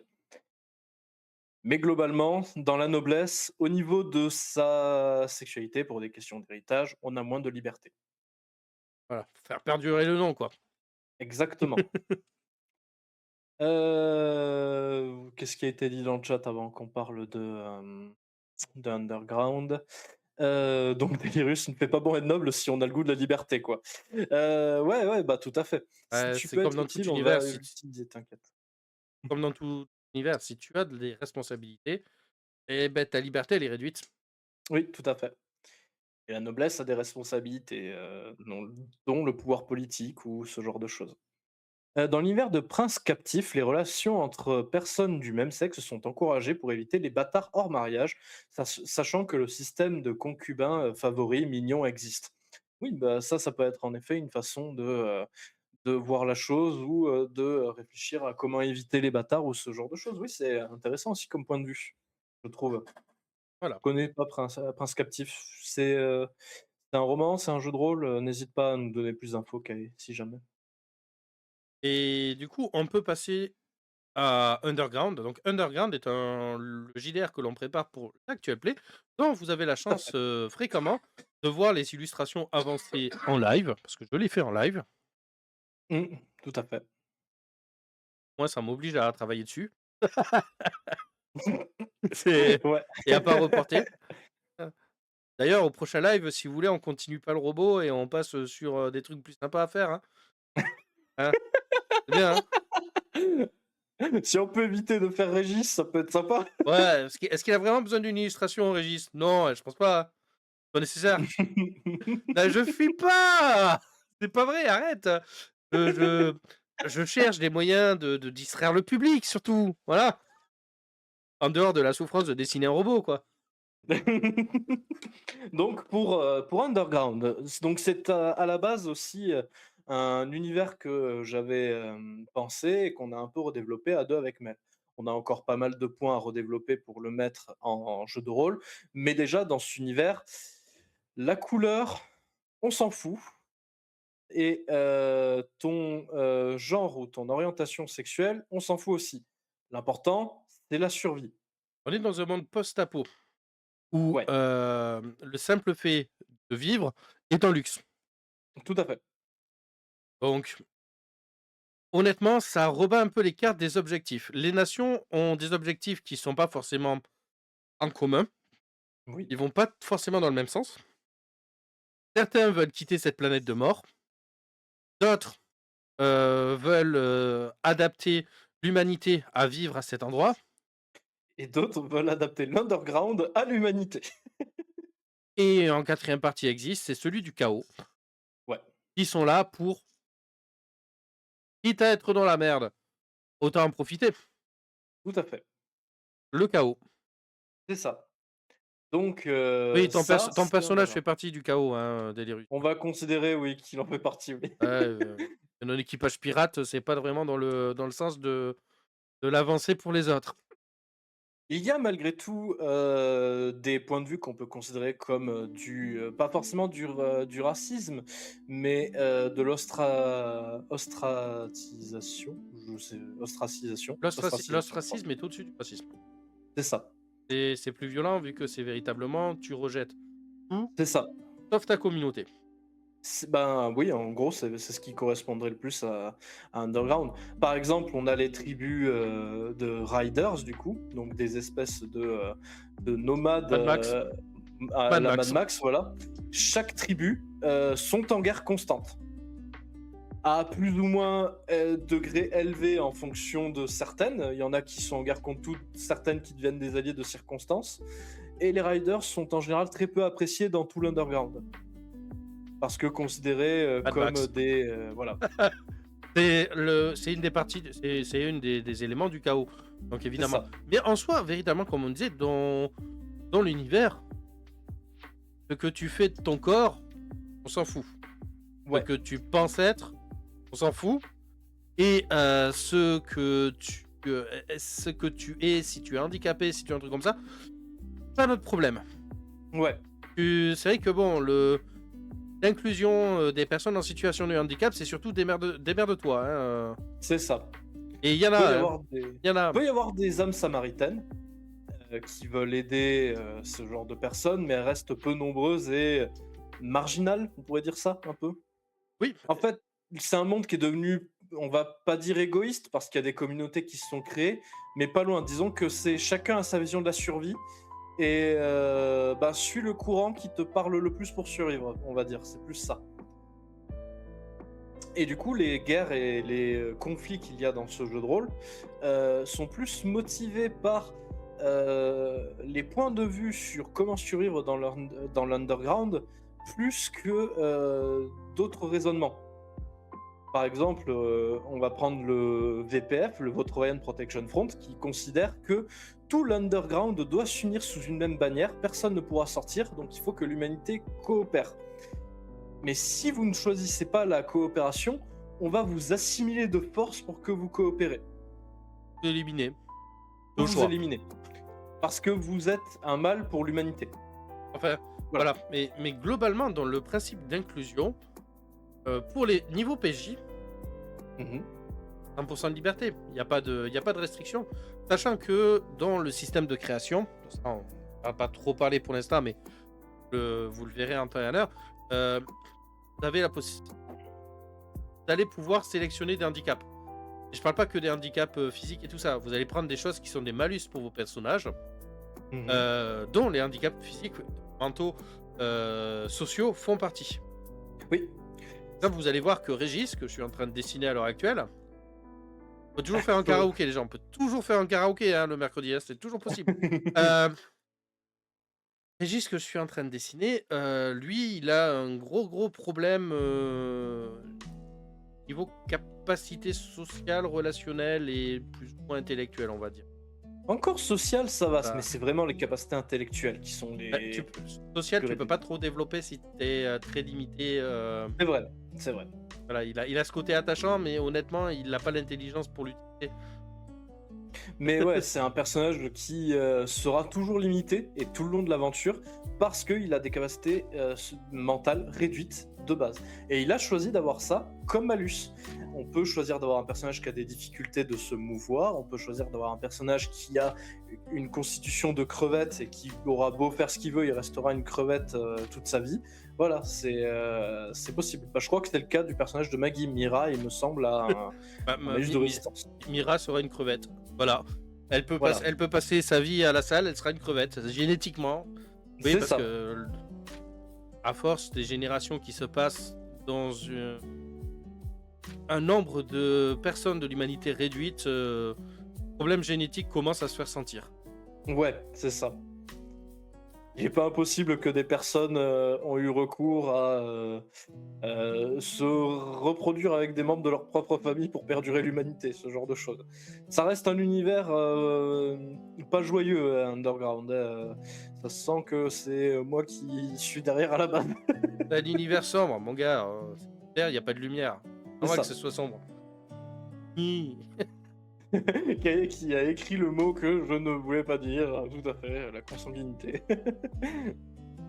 Voilà, ça existe dans Underground. Mais j'aimais bien le détourner avec une périphrase, ça me fait beaucoup rire les périphrases. Mais donc voilà, donc ça c'est dans nos univers comment on a décidé de traiter ça. Il y a d'autres C'est univers ça. qui sont prévus pour l'inclusion. On en a parlé, par exemple, Sortie de TSL. Lesbian, qui est un univers queer prévu pour l'inclusion directement des personnes LGBTQ, mais aussi les personnes en situation de handicap, qu'ils soient des handicaps physiques, sociaux, ou comme on les appelait à l'époque, maintenant, les handicaps qu'on appelait scolaires, qui est 10 compagnie. Tout ça, c'est déjà prévu dans le système. C'est normal, c'est intégré. Tout à fait, ouais. Pour ce qui est des JDR qui sont prévus pour les personnes jeunes, il y a maintenant des JDR qui sont axés là-dessus. Est sorti il y a quelques années MLP, My Little Pony, en JDR, qui a du coup été fait par les grands noms, un grand nom de Warhammer. Hein. Oui, ça c'est qui me fait vrai. En rire. plus, Bah ça oui, me oui. toujours rire. C'est ça qui est rigolo. Et qui du coup est adapté. Enfin, il y en a plein d'autres qui sont sortis depuis et tout ça. Ça qui est intéressant, c'est qu'il y a des systèmes qui permettent maintenant de jouer avec les enfants. Et beaucoup de parents, jeunes parents rôlistes vont aussi utiliser le moment des histoires pour pouvoir mettre en place une aventure dans laquelle l'enfant puisse être actif. Ça aussi, c'est très intéressant et ça, c'est au cas par cas. Par contre, des JDR prévus pour les vieux, ça existe parce qu'il y a des JDR qui ont maintenant 50 ans. Oui, voilà. Donc, pour ceux qui l'ont découvert qui ont découvert le JDR quand ils avaient 20 ans en début 80, bah, aujourd'hui, bah, ils sont vieux et ils peuvent jouer au JDR qu'ils ont découvert quand ils avaient 20 ans. Voilà. C'est ça. Hein. Les éditions existent toujours. Ouais. Ça, c'est un truc aussi qui me fera toujours rire et qui m'énervera aussi un petit peu. Tous ces gens qui s'énervent sur les nouvelles versions ou quoi. Continuez sur les vieilles versions si ça vous dérange tant que ça. Je sais pas, si vous détestez Donjons et Dragons 5, jouez aux vieilles versions si c'est celle que vous aimiez. Il n'y a pas de problème. J'ai du mal à comprendre. C'est aussi une des cette libertés logique. d'ailleurs dans le JDR. C'est pas parce que les versions évoluent que vous avez aussi à évoluer vos versions. Mm. Et vous êtes sur une version que vous aimez, eh bien, la nouvelle version vous plaît pas, qu'à cela ne tienne, jouez celle que vous aimez. Si vous préférez la version 4 de Donjons et Dragons, jouez à la version 4. Moi, je connais des mecs qui jouent encore à la deuxième version de Donjons et Dragons parce que pour eux, c'est la meilleure version, tu vois. Et il n'y a aucun problème. Ils ont le droit. C'est pas parce que les JDR évoluent que vous êtes obligé de suivre ça. Si ça vous fait plaisir de jouer dans l'ancien parce que vous avez vos habitudes, vous avez ce que vous avez créé vos propres règles, vous avez customisé tout ça et vous en êtes très content, franchement, c'est important aussi de s'écouter et d'accepter de le faire. Oui. Par contre, bon, prenez quand même le temps de voir ce que la nouveauté propose. Si ça vous plaît pas, vous êtes toujours libre de pouvoir y retourner à l'ancien, mais c'est toujours bien de se renseigner sur ce que propose la nouveauté. C'est ça. Et peut-être que la version 5 vous plaît pas. Regardez la version 6, peut-être qu'elle vous plaira. Il y a tellement de liberté, il y a tellement moyen de faire ce qu'on veut. Et puis, le jeu de rôle, ça reste quand même un média libre. Si l'univers ne vous plaît pas, mais que vous aimez le système de jeu, qu'à cela ne tienne, rebrassez l'univers comme vous voulez. Enfin, ne vous limitez pas simplement parce que disent les livres et faites-vous plaisir et amusez-vous, c'est le plus important. Encore une fois, on ne le redira jamais assez. Pour nous, un livre de règles, ce n'est qu'un guide, ce n'est pas une bible à suivre au pied de la lettre. Prenez vos libertés. On n'arrêtera pas de le dire, ça, Mel et moi. Même si, évidemment, on sait que certaines personnes que nous connaissons ne sont pas 100% d'accord avec cette philosophie. Oui, mais honnêtement, c'est une que nous, on partage, hein. Pour moi, il est important de prendre les livres de règles comme de manière générale et de prendre ce qui est intéressant. Le livre est pensé pour fournir une certaine expérience dans un certain contexte. Si jamais vous, le contexte ne vous plaît pas, en effet, il y aura certaines adaptations à faire. Mm, Et dans les tout à fait. trucs, pareil. Si jamais vous avez testé un JDR qui ne vous plaît pas, bah, ça arrive. Oui. Genre, par exemple, vous avez testé, je sais pas, Pathfinder premier du nom, ça vous a pas plu. Et qu'un jour, on vous repropose une partie de Pathfinder sur une version ultérieure, laissez-lui quand même une chance de voir comment le JDR a évolué. Il y a des chances que ça vous plaise pas, mais peut-être que les mécaniques qui vous aiment ont évolué et sont maintenant plus simples d'accès. Et c'est ce qui est important aussi de garder en tête. Faut rester ouvert. Et ça fait partie aussi, moi, de l'inclusion. Là, derrière. Et ces nouvelles versions, ces changements qui s'adaptent à la société. Parce que c'est ça. Les règles, elles ont été pensées dans un cadre et dans une société à un instant donné. Un livre qui a Mm, été écrit dans les années 90 est très différent d'un livre qui a été écrit dans les années 80, qui est très différent d'un livre qui a été écrit dans les années 1820. C'est tout à normal. fait. Les choses s'inscrivent dans la société dans laquelle ils sont. Je suis sûr que quand tu lis des vieilles versions de l'Appel de Cthulhu, ou dans les années, c'est vers les années 80, je crois que les premières éditions de l'Appel de Cthulhu sont sorties. Je pense qu'elles étaient bien plus proches de l'idéologie qu'avait Lovecraft que nos versions d'aujourd'hui, je pense. Je pense que niveau racisme, ça devait y aller un peu plus à fond dans le jeu et je pense que ça devait vraiment en faire partie pour le coup. N'hésite pas d'ailleurs si cette note tu le sais, n'hésite pas à le confirmer pour le coup là-dessus. Encore une fois, on ne vérifie pas nos sources, mais on a notre sourcier, cette Snow, Qu'est-ce qui qui est vous là. fait aimer? D'ailleurs, en parlant de sourcier, je te propose de lire un petit peu le chat. Vas-y, Déjà, j'ai vas-y. eu ma réponse sur ce qu'est Prince Captif. Donc, en Trilogie effet, de c'est livres. normal que je ne connais pas. C'est une trilogie de romans boys love. Comme je n'en lis pas, bah, forcément, je ne pouvais pas savoir. Mais maintenant, je sais que ça existe. Merci beaucoup à notre chat. Cette Snow nous dit: «Ah, les personnes, en situation de handicap dans la high fantasy. C'est souvent une question de pauvres ou de petites gens, car la magie résout quasi tous ces problèmes quand on a accès à de puissantes magies.» Et ça peut être intéressant, en effet, ce que tu es en train de dire là, parce que ça peut raconter encore autre chose. Ça peut vouloir dire, en effet, que être une petite gens dans un univers d'high fantasy, ça t'empêche, en effet, de pouvoir guérir d'un handicap ou ce genre de choses. C'est très, très intéressant aussi dans ce qu'on peut raconter avec ça, encore une fois, avec les distanciations sociales ou autres. Et c'est, si on veut, encore une fois, inclure ce genre de récit dans son jeu de rôle. Mais en effet, ça peut être intéressant de parler du handicap de ce prisme-là. C'est, Si on regarde par exemple dans ton JDR, mmh, prends le cas de ton JDR. oui, tout à fait. Il y a littéralement un sort qui permet de régénérer des membres. Oui, ça, c'est que des Heu, mages puissants qui peuvent le faire. oui, mais ça coûte cher. Et ça coûte cher de le faire. En effet, tu es handicapé parce que tu as une malformation au bras, on peut littéralement te le couper, te faire repousser un autre bras. Tout à fait. Valide. Donc oui, à ce niveau-là, la magie dans les mondes de fantasy, c'est vrai que le handicap, si tu as de l'argent, ben ouais, il y a sans doute quelque chose qui va pouvoir le régler. Pareil aussi, il y a la géomancie dans mon jeu de rôle qui sont des prothèses Ce sont des justement prothèses, alimentées par ouais, la magie. très cher aussi. qui coûte très cher aussi, tout à fait. Et du coup, Donc, voilà, c'est vrai que dans ces univers et pareil dans le sci-fi, en général, assez avancé, ce genre de problèmes n'en sont plus vraiment parce que la médecine a évolué assez, loin. Même dans Star Wars, quand tu regardes, hein, le nombre de personnes qui se retrouvent avec des prothèses biomécaniques, ouais, tout à fait. dans la lignée des Skywalker, par exemple, c'est une tradition. Oui, de d'avoir au moins Si à 40 ans, tu as pas ton bras mécanique, tu raté ah, ta tu vie, une hein. merde dans cette famille. Comment ça, tu pas de prothèse? Tu nul, fils! Tu me dégoûtes. Moi, à ton âge, j'avais déjà perdu mes 2 bras. Alors apparemment, je vois que le sujet de la consanguinité qu'on a rapidement, abordé dans Underground, A visiblement, fait des boucles. On peut avancer après ça. je Ce vois qui se que, passe dans le chat reste dans le chat et surtout pas du tout affiché dans les VOD dans la petite colonne, entre nous 2 mais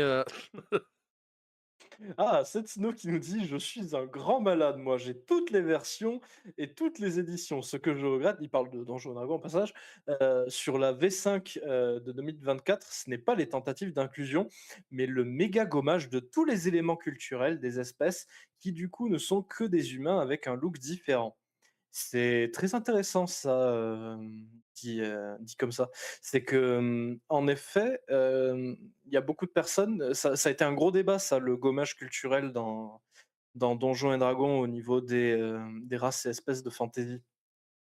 Parce que si au final, toutes les races ne sont que des humains avec un look différent, est-ce que c'est intéressant de jouer une autre race que humain? C'est en effet intéressant. Je sais pas ce que tu en penses, de ton côté, Mel? bah, si toutes les races sont juste différents, c'est un JDR, hein, Mmh. valide l'esprit. Donc C'est bon, ça. ce qui est intéressant dans le fait d'avoir des races différentes, c'est d'avoir des cultures différentes. Des cultures et des capacités aussi vu que ça reste du jeu aussi, Oui, c'est intéressant d'avoir, des capacités en fonction de ce que tu joues. mais un univers dans lequel, tu pas de différence horaires est plat Oui, et du coup, tu perds aussi plein de raisons d'avoir des éléments intéressants. Des enjeux, des choses qui peuvent poser problème. Si globalement tu gommes les différences, c'est un peu plus utile de pouvoir exprimer, les conflits. Pourquoi il y aurait des tout à fait. conflits s'il y a pas vraiment de différence entre les 2? Telle personne est sur un territoire qui, serait du coup, plus apte pour toi, mais pourquoi il serait plus apte pour toi si vous êtes à peu près les mêmes? C'est Voilà, ça. c'est pour moi, c'est mais honnêtement, elle a été pas mal décriée. Nous, on joue pas à D&D. Oui, On n'y joue pas du tout. On a aucun MJ qui nous fait. J'ai dû faire moi 2 parties test, dans des barrageux. C'était pas mauvais, mais c'était vraiment des one shot de 2 heures et demie, quoi, vous voyez? Donc tu as pas vraiment le temps de trop comprendre l'univers. La plus grande expérience que j'ai avec D&D, moi, c'est, Table Quest, quoi, on va pas se cacher, hein, oui, c'est voilà.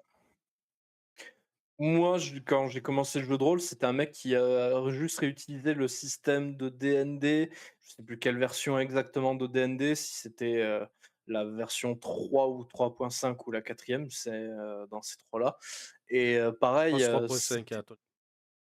peut-être, ouais, que c'était 3.5 quand j'avais 12 ans et c'était pas mauvais, attention, hein, mais ça remonte à loin et j'ai très peu de souvenirs et le gars avait quand même beaucoup, beaucoup homebrew donc ça j'étais pas tout à fait sur une vraie version de D&D non plus. Donc je connais pas vraiment l'univers où j'y ai très peu joué au final. Hem On a ensuite ce cahier qui nous dit Angus, dit que, D&D V1 c'était une horreur. Ah, c'est souvent dit, hein, c'est Ah, rustique, en quoi. fait, tu as 2 parties. Tu as ceux qui vont dire, «C'est rustique» et tu as ceux qui vont dire: «Vous êtes trop cons pour comprendre». Ouais et on dit ça parce qu'on l'a déjà vu dans nos, commentaires. Commentaires! Les 2. Nous, on est Voilà. plutôt du parti du, ouais, c'est quand même un peu rustique, hein, quand même. Ouais, ça Ouais. c'est rugueux. Hem, Schnoop qui dit: «Mais comment jouer l'inclusion ou transformer ça en bonus-malus sans tomber dans du cliché ou limiter l'expérience?» C'est facile. Alors, non, c'est pas facile. Déjà, je c'est peux te pas le dire. facile. Oui, Sans tomber dans le cliché, et l'expérience, ça dépend véritablement du maître du jeu, et de comment tu veux l'intégrer. Si tu es pas à l'aise avec le fait d'intégrer tout ça, bah, libre à toi de pas l'intégrer. c'est C'est ça. quelque chose qui est compliqué. c'est une chose qu'il faut prévoir avec la table. Définir avant de commencer même à jouer. Commencer même avant de faire le scénario parce que ça C'est risque ça. d'impacter. Définir, vous êtes à l'aise comment sur le fait de jouer ces thématiques-là? Est-ce que vous voulez jouer des personnages qui vont être en situation de handicap? Et c'est important en tant que joueur de prévenir le MJ à l'avance. Genre pas arriver avec un personnage muet au dernier moment sans avoir prévenu le MJ par exemple. N'est-ce pas Sfaros? Voilà. Et N'est-ce pas? après dans notre cas, Mel et moi, c'est pas non plus ce qu'il y a entre guillemets de c'est difficile, mais c'est assez naturel pour nous de voir comment on peut transformer ça en malus ou quoi, parce que je suis moi-même une personne en situation de handicap, invisible, certes, mais voilà, je suis dyspraxique. Donc, pour ceux qui ne connaissent pas, c'est un handicap, qui crée des problèmes, dans le repérage dans l'espace, le schéma corporel et principalement avec l'apraxie, les mouvements. Donc j'ai des mouvements qui sont un peu plus maladroits et difficiles ou plus lents et Mel, tu en as parlé fréquemment, le fait d'être asexuel ou pour toi, c'est tu as toujours été, on va dire, à fond dans les sujets LGBT ou quoi et cetera, donc être inclusif sur ces points-là, c'est quelque chose que nous 2 on connaît un petit peu parce que ça fait un peu partie de nous. Donc on je dis pas qu'on est plus légitime ou fort pour en parler, mais c'est un peu plus naturel peut-être, je dirais. Mais ta question porte surtout sur le fait de comment gérer techniquement, ces sujets-là. C'est ça. Un PNJ qui le fait de le fait d'avoir des PNJ qui le portent et tout ça, c'est pas le problème, c'est dans ta narration. Faut pas oublier que ta narration est au-dessus de tout, hein, quand tu aimes. C'est Et ça. c'est tu racontes l'histoire et c'est toi le chef d'orchestre de faire. Donc c'est peu qu'une personne regarde, je vais prendre un exemple, de jeu vidéo, français sorti récemment, qui s'appelle Clair Obscur Expédition 33. Je sais pas si vous en avez Ouais. entendu parler, c'est un petit jeu français, pas très, très connu. À l'intérieur, un des antagonistes, se déplace avec une canne et a quand même un peu de mal à se déplacer. Pas très agile et tout ça, pourtant il te fout une route monumentale. Oui, Il te fout des claques, violentes. parce qu'il a développé d'autres compétences, autour de son handicap. Et ça, par exemple, c'est est-ce qu'ils mettent l'emphase est-ce que dans l'histoire, ils mettent l'emphase sur le fait qu'il a cette difficulté à se mouvoir et tout ça? Non, il y a pas besoin. Non. C'est pas nécessaire. C'est si tu as besoin de le mettre l'emphase dessus, c'est que justement, je pense que c'est mal écrit, ton histoire. Un truc qui est intéressant, tu vois, tu parles de ça, Arcane, c'est un bon exemple. Silco, par exemple, qui est présenté comme une menace tout le long de la première saison, c'est un mec qui, est tout maigrichon, qui est pas très fort, hem, qui a, des difficultés en effet à se déplacer, des handicaps, il doit prendre certaines médications et tout. Mais derrière, le mec est terrorisant et une menace parce que le mec est un intellectuel et il a un charisme de fou et c'est ça ses 2 armes principales et c'est ça qui est intéressant. Si vous avez des personnages, que vous voulez inclure en Pareil dans situation de Arca handicap, faut pas les limiter. Victor dans Arcane, hein. Ouais, Victor, ouais. C'est le niveau handicap physique, ça se pose là, hein, Et justement, lui, ce qui est intéressant, c'est qu'il essaie de sortir de son handicap et ça le pousse justement à faire, l'impensable et le pire presque. C'est ultime intéressant. ovulation, Ouais, c'est ça, évolution, évolution.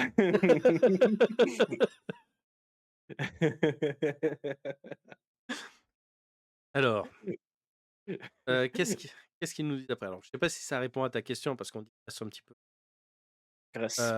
mais voilà, concrètement, ça doit être des sujets qui te parlent. Ne force pas les sujets si tu te sens pas à l'aise avec.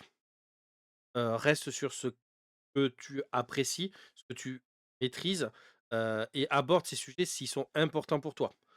Si jamais c'est des choses qui sont, importantes pour tes joueurs, tu peux voir avec eux comment ils souhaitent le voir abordé. C'est pas de problème de discuter de ça avec des joueurs qui voudraient voir ça dans les tables que tu peux organiser. Mais de manière générale, le tout, c'est que si les joueurs vont prendre des handicaps physiques, vont avoir des difficultés à faire des mouvements. Ça se répercute, par exemple, imaginons si tu es sur un système descend, s'il doit escalader en ayant, une jambe qui est malheureusement blessée, à cause d'une vieille bataille, beh, tu as un malus sur le fait de réaliser cette action. Heu, à côté, l'idée c'est que si tu apportes des malus, il faut qu'il y ait aussi quelque chose derrière qui puisse compenser. Moi, j'ai toujours l'important d'avoir un équilibre entre malus et bonus. C'est le principe, que j'ai découvert avec, Vampire où, bah, tu as des avantages et des handicaps et le tout, Tout à c'est fait, ouais. que, beh, si tu prends des avantages, il faut que tu prennes des handicaps pour que les points s'égalisent. Tout C'est ce système qu'on comme a fait, ça doit se mettre par exemple, si la personne, est blessée parce que c'est un ancien soldat, un peu âgé et tout ça, beh, du coup, tu donneras plus de sagesse, plus de connaissances, plus de choses qui permettront de résoudre des choses intellectuelles, des choses, hem, basées sur sa logique plus efficacement. Tu donnes des cartes là où tu en retires quand des personnes veulent le jouer. Et s'ils veulent juste le jouer pour le plaisir du défi parce que c'est rigolo, laisse faire. laisse faire. À partir du moment où tu dis: «Ouais, tu es OK que si tu prends un personnage aveugle, tu verras pas avec ton personnage, hein? Oui? Tu bien compris ça, hein? Oui? OK. Tu veux jouer quoi? Archer. T'as pas compris. Tu pas compris, t'as pas compris, tu pas tough, tu pas la maîtrise de la terre, tu sens pas les sensations dans tes pieds, hein?» Moi, ce que, Je viens de passer un concept de personnage, non! regarde de mon côté là. Par exemple, vis-à-vis de ça, dans Underground, on a fait un principe vis-à-vis des malus bonus, c'est que à la création de personnages, on peut choisir des malus en effet, qui peuvent être des handicaps, qui peuvent être de nombreuses choses, mais à côté, pourquoi tu prends des handicaps à la création de personnages? C'est parce que ça te donne des points bonus pour prendre justement soit des bonus, soit des objets supplémentaires, soit des objets qui t'aideront dans l'aventure. Bah, tu peux te foutre un handicap pour pouvoir avoir plus de buzz, de Ouais, de bif, de exactement. moula. Tu peux jouer un personnage très riche dès le début de l'aventure. Voilà, ça Thune, fait thune. partie des choses possibles. Je marche Thune, pas droit, mais thune, j'ai plein de thunes. thune, thune, thune. J'ai du mal à marcher parce que j'ai trop de thunes, thunes, thunes dans Voilà, les voilà, poches. pété de thunes, thunes. Merci. Merci. C'était plus ou moins ce qu'on poussait à faire le chat. Setsno qui nous dit: «Je n'ai jamais été un vieux réac du "c'était mieux avant". Simplement, toutes les tentatives de progrès ne vont pas toujours dans le bon sens». Et ça, c'est toujours en lien avec ce qu'on disait avec Donjons& et Dragons et le fait qu'il Oui. y ait du gommage culturel. Et en effet, oui, c'est pas parce qu'on cherche à progresser qu'on va améliorer les choses. C'est Et important mais à savoir. on revient à ce qu'on disait. Si jamais une nouvelle version de PR de cœur, ne vous convient pas, vous êtes pas obligé d'y aller dessus, hein, du coup, restez sur celle qui vous convient et c'est pas D'ailleurs grave. D'ailleurs, on peut mixer le lore d'une nouvelle version avec le système d'une ancienne version Mmh. et vice versa. C'est possible en effet. Si, dans un jeu de rôle que vous appréciez, je vais reprendre l'exemple de Donjons& et Dragons parce que c'est parlant pour tout le monde. Vous préférez l'univers de Donjons& et Dragons version 5, mais vous préférez le système de Donjons& et Dragons 4, jouez avec le système 4 et avec le lore du 5. Il y a aucun problème. Rien ne vous l'empêche. Alors bon, le problème avec Donjons& et Dragons, c'est que ça veut dire qu'il te faut, beaucoup, beaucoup de livres, à côté. Mais tant pis, c'est un exemple qu'on peut vous donner comme ça. Hem, OK, j'aimerais une lecture du dérapage consanguin avec une lecture très sérieuse. Non. La réponse est non. Ce que fait le chat n'appartient qu'au chat. Hem, J'avoue que pour avoir fait un peu de D&D, je n'ai pas d'avis sur cet univers, mais oui, si tu gommes les différences, ça devient fade. Ouais, tout à fait. Schnoop qui est très actif d'ailleurs, donc merci de nous avoir rejoints, sur ce chat et d'être, aussi actif. Si ça te plaît, n'hésite pas à nous suivre du coup. Les différences, c'est pas l'intérêt de D&D. Je joue peu dessus, mais quand même, je trouve ça super intéressant cette différence. La différence des races, oui. Mais c'est un sujet qui a fait beaucoup d'encre ces derniers Ça mois, fait je couler trouve, beaucoup hein. d'encre. Alors, passé parce que c'était 2024 quand même, Oui, oui. faut se calmer, Et 2024. non, c'est revenu là cette année un peu, Ah ouais? notamment avec, ce que disait JDG il y a pas longtemps, tu as dû en entendre parler, Ah bon? Non, je sais pas, qui disait que sans racisme, la fantasy c'est fade. non, j'ai pas entendu Tu cette étais passé polémique, tu non. passé à côté? Mais voilà, Bah, il y a tu sais, eu, un moi les débat. polémiques, Oh, Et tu il sais, y a je eu ce suis pas sur les débat-là réseaux récemment. sociaux, donc Bah, mais j'ai été tombé dessus sur YouTube, quand j'ai entendu parler de cette histoire. Et là où je suis pas d'accord avec lui de dire, sans racisme, la fantaisie c'est fade, c'est que par contre, il y a un fait en effet, c'est que si en effet, il y a plus de culture quand on prend en compte une race, c'est pas intéressant. Par contre, je suis d'accord avec le fait, que, certains, décrivaient beaucoup. Le fait de faire des orques forcément une race tribale, maléfique, ouais, c'est pas, dire que les cultures tribales sont maléfiques, c'est moyen, ouais, j'avoue. ouais, il y a c'est moyen là-dessus. Voilà. Seth McNeely, si on reprend l'origine des bases des espèces de D&D pré-2024 et qu'ils ont une culture liée aux divinités qui les ont créées et Mmh. de la mentalité de ces divinités. Par contre, la version 2024 qui est au nom de l'inclusivité pour autoriser, à jouer, plein d'espèces, fait des PNJ des personnes aventuriers lambda et génériques. Je vois Mmh. le problème qui a pu se poser en effet là-dessus, C'est exactement ce que dit Maggie en dessous. L'intention est bonne, mais c'est dommage. C'est exactement ça. Je suis complètement d'accord. non, mais c'est le problème de ce choix, c'est qu'il est purement, financier. Oui, commercial. C'est purement commercial. Ce n'est pas de l'évolution de l'univers, littéralement, c'est juste revendre des bouquins et c'est je pense surtout ce qui posait problème. Parce qu'en soi, il y aurait eu une explication, de lore dans cette évolution du fait que je sais pas, les divinités, pour X ou Y raison, il y a un antagoniste plus grand où les divinités sont obligées de se rejoindre pour l'affronter et du coup laisse de côté un petit peu les peuples qui retrouvent leur libre arbitre et qui ne sont plus autant influencés par ce pouvoir divin, aurait pu donner quelque chose. Je dis pas que c'est une bonne idée, hein. Oui. C'est juste que s'il y avait eu quelque chose de travaillé derrière, on pouvait arriver à quelque chose de logique. Mais là, c'est vrai que ça sent vraiment «Mmh, comment on fait du coup pour leur revendre tout l'attirail? Parce que bon, là, on va faire une nouvelle édition, faudrait qu'ils rachètent tout et qu'ils utilisent pas l'ancien».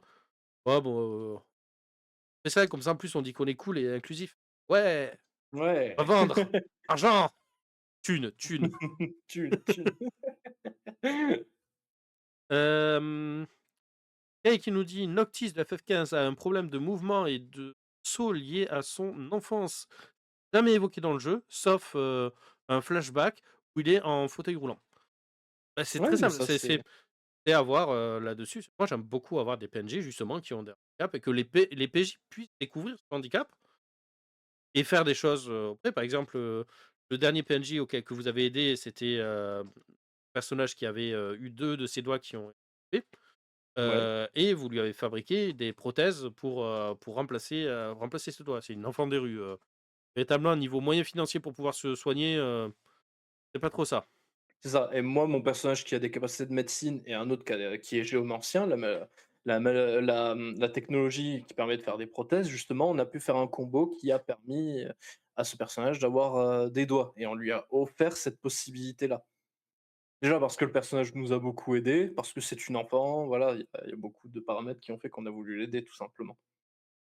Ah, cette scène quand vous êtes partis, dans les catacombes là. Ah purée, oui. Faut sacrifier quelque chose, on va sacrifier un litre de sang là. Et comment vous avez regardé mal la gamine qui vous guidait en mode: «Mais tu nous as tiré tu nous as emmenés dans un guet-apens là? Tu Ouais, savais un peu, pas?» ouais. Tu aurais pu nous prévenir. Ah non mais hem, j'ai une question assez centrale sur la représentation du handicap. Est-ce qu'une personne en situation de handicap est contente de voir des PJ avec le même genre de problème ou est-ce que, c'est pour elle, au contraire l'occasion de jouer un personnage pleinement valide? Bonne idée, de la réponse. Il y a un frère, qui est amputé d'une jambe au niveau de la hanche. Alors, il y a 2 niveaux à cette réponse. De manière générale, on a déjà parlé, un peu auparavant. Le La plupart des personnes handicapées dans lesquelles on parle de cette situation et qui font du JDR, c'est surtout pour s'évader, pour pouvoir, être, libre. Si c'est pour se retrouver avec un personnage qui est dans la même condition, c'est compliqué. D'un autre côté, quand tu joues avec des personnes jeunes, avoir Oui, une représentation de quelqu'un, dans son qui porte, son handicap est quelque chose qui te permet de mieux l'assumer, de mieux le comprendre et de mieux, avancer derrière. Donc le problème, c'est qu'il n'y a pas de réponse à cette question, véritablement, que ça va dépendre de chaque personne et de son rapport à son handicap. Si Tout à cette fait. personne a pleinement accepté son handicap, heu n'a pas de souci avec, jouer un personnage, totalement libre, en tout cas pour ses bien. Si cette personne sent le besoin de pouvoir, sentir, qu'il est et qu'il est évolué dans sa compréhension du handicap, ça peut être intéressant aussi qu'il soit intégré PR. Là-dessus, c'est maître du jeu de pouvoir faire cette adaptation et mettre en place les choses avec le là, il nous en parlait du cas d'un 6e, si je ne me trompe pas, c'était ce qu'on Oui, parlait, qui, faisait une méditation et qui était, super content de pouvoir avoir son gobelet en fauteuil roulant comme lui. c'est ça. Et derrière, heu merci Zeno. Et derrière, d'autres personnes qui ont un handicap qui ont besoin de ce temps pour s'intégrer ne vont pas vouloir avoir des questions spéciales à poser avec la personne et de voir ce qu'elle attend derrière. Elle te dit: «Alors moi je viens en JDR, c'est pour vraiment m'amuser, j'ai pas envie qu'on s'arrête là-dessus», et c'est réglé. Moi, en Ça plus, me le fait problème, c'est penser. que j'ai énormément d'humour noir, donc en général, les personnes handicapées Oui, de mon entourage savent que je fais beaucoup de blagues sur leur handicap, c'est pas ça. forcément méchant, mais j'ai un humour très noir, genre si j'ai une personne qui est vraiment handicapée moteur, on me demande, «Beh, il est où, bidule?» je peux répondre: «Bah, au dernier endroit où tu l'as posé». C'est un peu ça, ouais, Voilà, mais j'ai un humour très, très noir, donc et en général, on sait avec qui on le fait et qui accepte, ce genre de blague, pour le coup. Je suis un peu pareil que Mel, je le fais aussi, on est tous dans notre groupe en vérité. bah, en fait, comme on a tous point, on va dire que bon, des valides sociaux, il y en a pas dans notre groupe, hein, Oui. déjà, hein, premièrement. Ouais, on est tous, plus ou moins fracassés quelque part, quoi. Voilà, c'est on est tous donnés on est tous plus ou moins déglingués, donc bon, on peut s'envoyer des tirs, quoi. C'est ça. Mais c'est parce C'est vrai que c'est que voilà, c'est une forme d'amitié aussi. tout à fait. Heu, Qu'est-ce qu'on nous dit après? Ben, étant porteuse d'handicap invisible, j'ai effectivement pas envie de jouer un perso, avec les mêmes particularités que moi. Et moi, ce que je trouve très drôle, c'est justement, alors très drôle, ce que je trouve très intéressant dans un JDR, c'est justement de travailler autour des PNJ que tu rencontres. Que tu sois un PJ, mais que tu rencontres des PNJ, qui portent, des, handicaps, similaires au tien.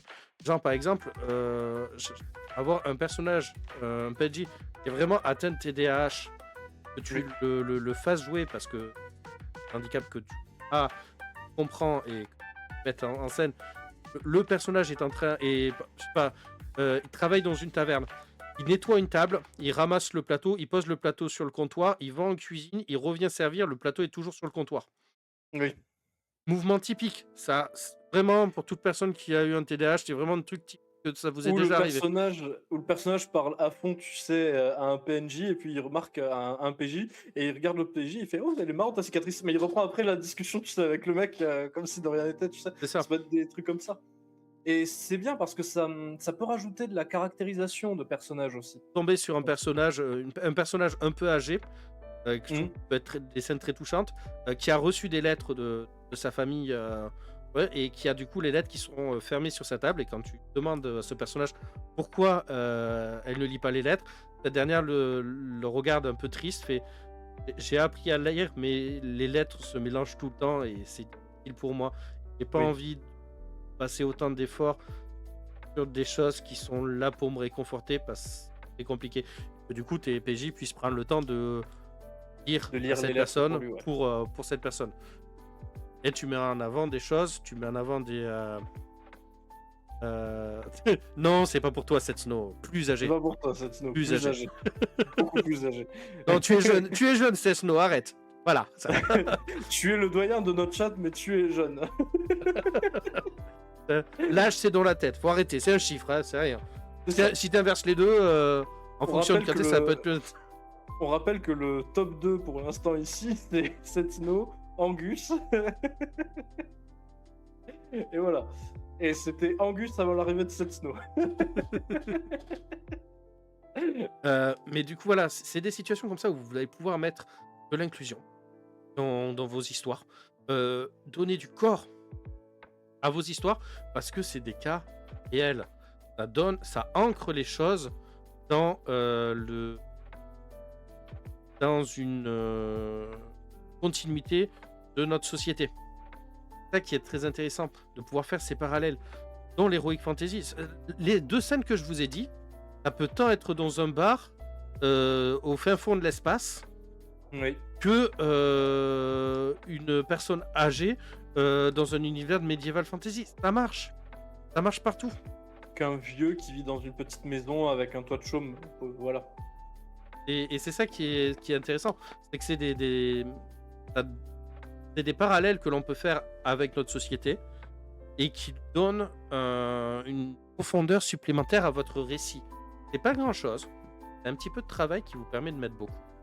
Par exemple, que vous mettiez quelques personnages qui vont avoir des attirances différentes aussi au niveau des romances et pas forcément avec les PJ, mais que vous passiez dans une boutique et que il y ait, je sais pas, deux mâles de races différentes dans un univers de fantasy qui sont en train de partager un milkshake avec une double paille, vous savez, une paille en serpentaire. Ou Dans la qui dis- échangent leur paille entre eux et on voit que c'est romantique ou quoi, etc. Ça peut être intéressant, ça rajoute de la caractérisation, ça rajoute des choses. On a des persos prévus comme ça pour Underground, quelques-uns, quelques PNJ comme ça. L'avantage de l'âge, c'est d'avoir vu l'arrivée et l'évolution du JDR sur plus de 4 décennies. Quand on est curieux et ouvert, c'est très instructif. J'avoue que ça devait être intéressant, putain. Et Gertrude du Trooper qui était la bête de combat du village. Oui, dans des villageoises, ouais. Ouais, c'est avec sa série de petites histoires. Ah ouais, non mais ça c'était trop bien, Taverne Villageoise. Sachant qu'il racontait qu'il prévoit de faire un jeu de rôle Taverne Villageoise. C'est intéressant de voir ce qu'il va en faire, mais qu'il ne savait pas par où passer pour créer un système de jeu. En même temps, c'est compliqué de créer un système de Ouais, jeu. c'est ça. On le sait, hein, on passe dessus et en général, c'est plusieurs années pour pouvoir Si le faire. jamais tu passes par là, Trooper, n'hésite pas à demander ce que nous on peut te dire vis-à-vis de tout ça. Faire un retour d'expérience, mais il y en a plein d'autres qui peuvent le faire. T'as plein Exactement. d'entourage, donc bon. Il a un grand entourage, notamment un certain Cernant, hein, évidemment. Pas que, il est aussi sur une autre table d'ailleurs, très C'est vrai. intéressante. Enfin bon, C'est vrai. on n'est pas là pour faire de la pub pour les copains, même si on est ravis de faire de la pub pour les copains. Exactement. Et c'est pas le but de. D'ailleurs, c'est intéressant aussi avec le jeu de rôle, c'est qu'on peut développer. Alors là, j'ai un exemple qui me vient en tête, mais on peut développer des malédictions, par exemple, qui peuvent prendre forme de handicap. Moi, je me souviens que Taraen, du coup, que vous voyez de temps en temps dans le chat, celui qui jouera Régis, donc celui qui nous fait The Witcher, il nous avait mis un personnage qui avait une peau de je sais plus quoi, et à chaque fois qu'il faisait un vœu, il vieillissait à vitesse grand V. Et son village aussi était devenu ultra avancé, mais lui derrière il était devenu ultra vieux, il s'isolait et tout, et il était vieux, genre au point où la mort l'attendait dans 2-3 ans, quoi, facile.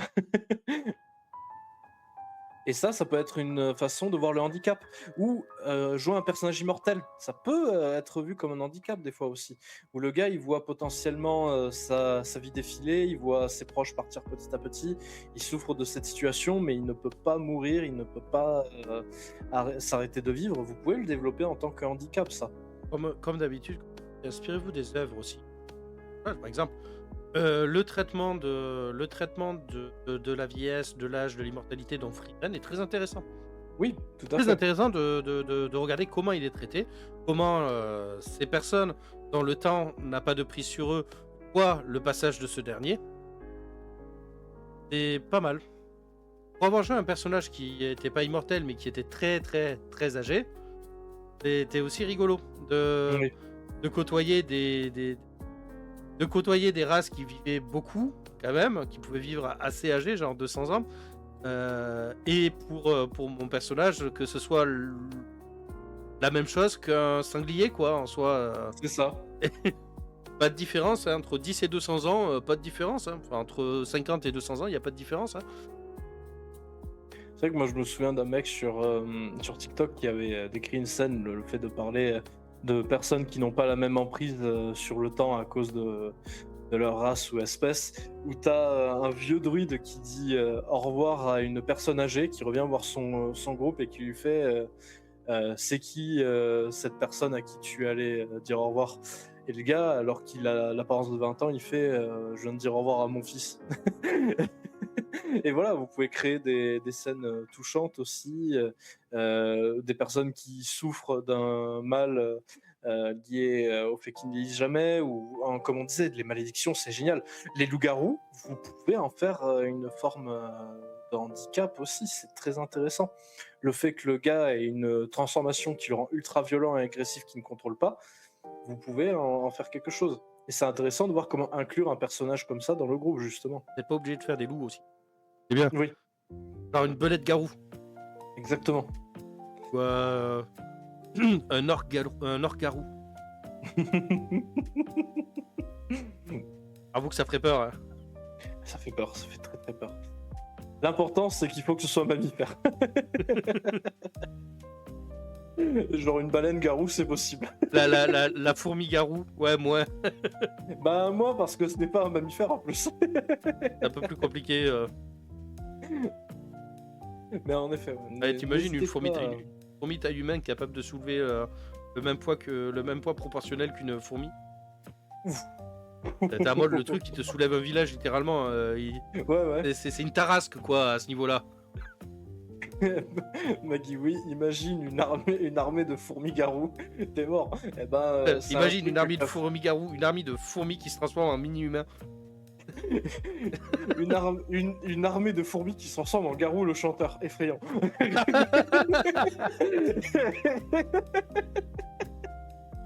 Desno qui nous dit un vrai sujet, le passage du temps pour un elfe qui va vivre un siècle et donc va prendre 40 ans tranquille chez lui, mais quand il retournera voir son compagnon d'aventure humain, qui est entre temps passé de jeune aventurier à grand-père retiré, oui, ben, c'est quelque chose qui est très intéressant justement à jouer, ce rapport-là. Je sais que on est sur une table où on joue des elfes qui ont une espérance de vie de 900 ans. Ils ne sont pas immortels, hein, mais ils ont une longue espérance de vie. Et le personnage que je joue est un fossoyeur. Hmm. Et du coup, la mentalité qu'il a par rapport à la mort est très différente de celle des humains. Ouais, ouais. Ben, c'est à 900 ans d'espérance de vie. Pareil, niveau fertilité, normalement, l'espèce, elle a un peu moins de fertilité quand tu meurs pas, quoi. C'est le problème souvent des elfes, la fertilité. C'est C'est vrai. vrai, hein. C'est un des handicaps de cette race qui vit très longtemps, c'est qu'elle est très peu fertile.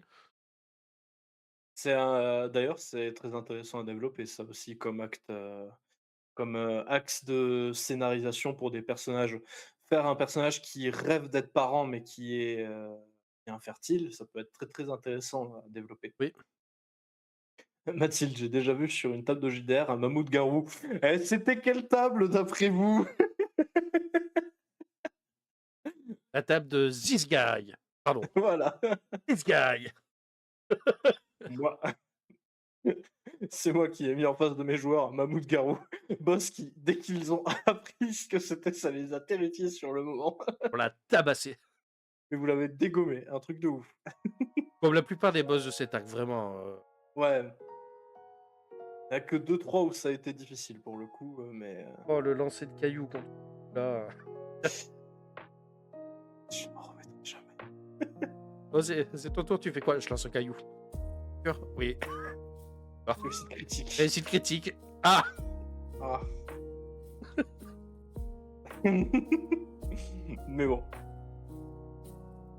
Mais oui, c'est vrai qu'au final, il y a encore tellement d'axes dont on peut parler au niveau de l'inclusion, tellement de styles de personnages dont on n'a pas parlé, des choses, je suis sûr, après le live, moi ça m'arrive, je sais pas si c'est ton cas, Mel, où on est en mode après le live, putain, j'aurais dû parler de ça, merde, j'y ai pas pensé. En fait, du coup, c'est qui me dit le problème de la fertilité, c'est un héritage de Tolkien. Il existe des univers de JDR où les elfes n'ont pas ce problème et où la race est donc contrainte de s'étendre de son territoire. En fait, le le truc de la fertilité, c'est que si tu veux équilibrer la longévité, tu Oui, diminues la fertilité pour éviter que la race ne prolifère trop. Après, si tu laisses les 2 à assez haut niveau, alors il va se passer le problème de surpopulation et qui va entraîner d'autres problématiques dans l'univers. Mais le fait qu'il y ait une longue longévité, est quelque chose qui va du coup modifier le fonctionnement de la société. mais je crois que c'est en plus, c'est un truc qui est un peu vrai, je crois, chez beaucoup d'animaux. Les animaux qui ont, une espérance de vie assez longue, en général, soit de plus longue gestation, soit, une fertilité moins grosse que d'autres espèces, je crois. Si je Tu dis pas de bêtises, hein, encore une les fois, tortues des Galapagos qui vivent énormément longtemps, tu as des requins qui vivent 500 ans ou des trucs comme ça. Heu, Pas tellement qu'ils ont de faible fertilité, c'est plus qu'ils ont des phases de reproduction qui sont, moins rapprochées, mais en soi, ils sont oui, tout à fait. normales, quoi. Oui, oui, disons que par rapport à leur espèce, mais disons que, c'est pas aussi commun que chez certaines espèces qui, peuvent très rapidement se reproduire, genre, les rats, les trucs comme ça ou quoi. Mais encore une fois, ça dépend de plein de paramètres, de plein de choses, quoi. Je pense le 5 cailloux à Mach 2, ouais, en plus c'était toi, il me semble, qui avait fait ce caillou, ultra mortel, de mémoire. Et avec tout ça, il est, pratiquement 23 heures déjà. C'est vrai qu'il y a des trucs qui sont un peu fous, c'est qu'il y a des animaux qui sont, nés alors que Christophe Colomb découvrait l'Amérique et qui sont encore en vie, techniquement, sur Terre. Mmh. C'est un peu fou, hein, de se dire ça. C'est clair, ouais. Les requins du Nord, ça c'est un truc de fou, ouais, en effet, ils sont, incroyables. Et certains les pêchent et font du haka avec. Fait chier. C'est même pas bon le haka en plus. C'est littéralement un attrape-touriste, c'est tout ce que c'est cette bouffe. Pas bon. Mais bon, Donc on arrive du coup à la fin de ce sujet qui était très intéressant, mais comme on l'a dit au départ, heu, en soi, pour moi, c'est un sujet qui parle beaucoup aussi sur le hors de la table, mais le problème, c'est hors de la table. Jouez pas avec des cons, ouais, on me dit, nos amis de On joue c'est sérieux, c'est vous avez des personnes qui ont des problèmes avec, la couleur de peau des autres, n'allez pas à leur table, quoi. C'est pas parce que c'est votre pote ouais, que c'est votre pote, d'ailleurs, posez-vous des questions, mais voilà. c'est Et ça. si là, demain, ils décident d'aller voter pour la liste, certaines listes, on ne citera pas le nom pour pas leur faire de la pub, pour, avoir un maire, raciste, et plus pote avec, c'est bien aussi, hein. C'est plus ou moins ce qui est arrivé dans notre dans notre vie, C'est des quelque fois. chose qui a pu nous arriver, ouais, dans notre vie. Une poignée de personnes parce que c'est plus en phase avec les valeurs que nous. C'est ça. En tout cas, c'était très cool de parler de ce sujet, notamment plutôt en termes, narratifs, dans notre cas, vu que, autant nous que notre public, on est plutôt ouvert, au niveau, inclusif, je pense.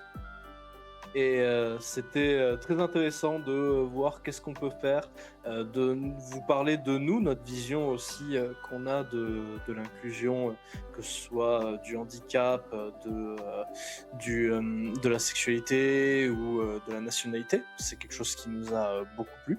Vous avez vu des idées, qu'on a pu avoir, Mel et moi, ou, des idées qu'on a vues dans certains jeux de rôle. Mmh.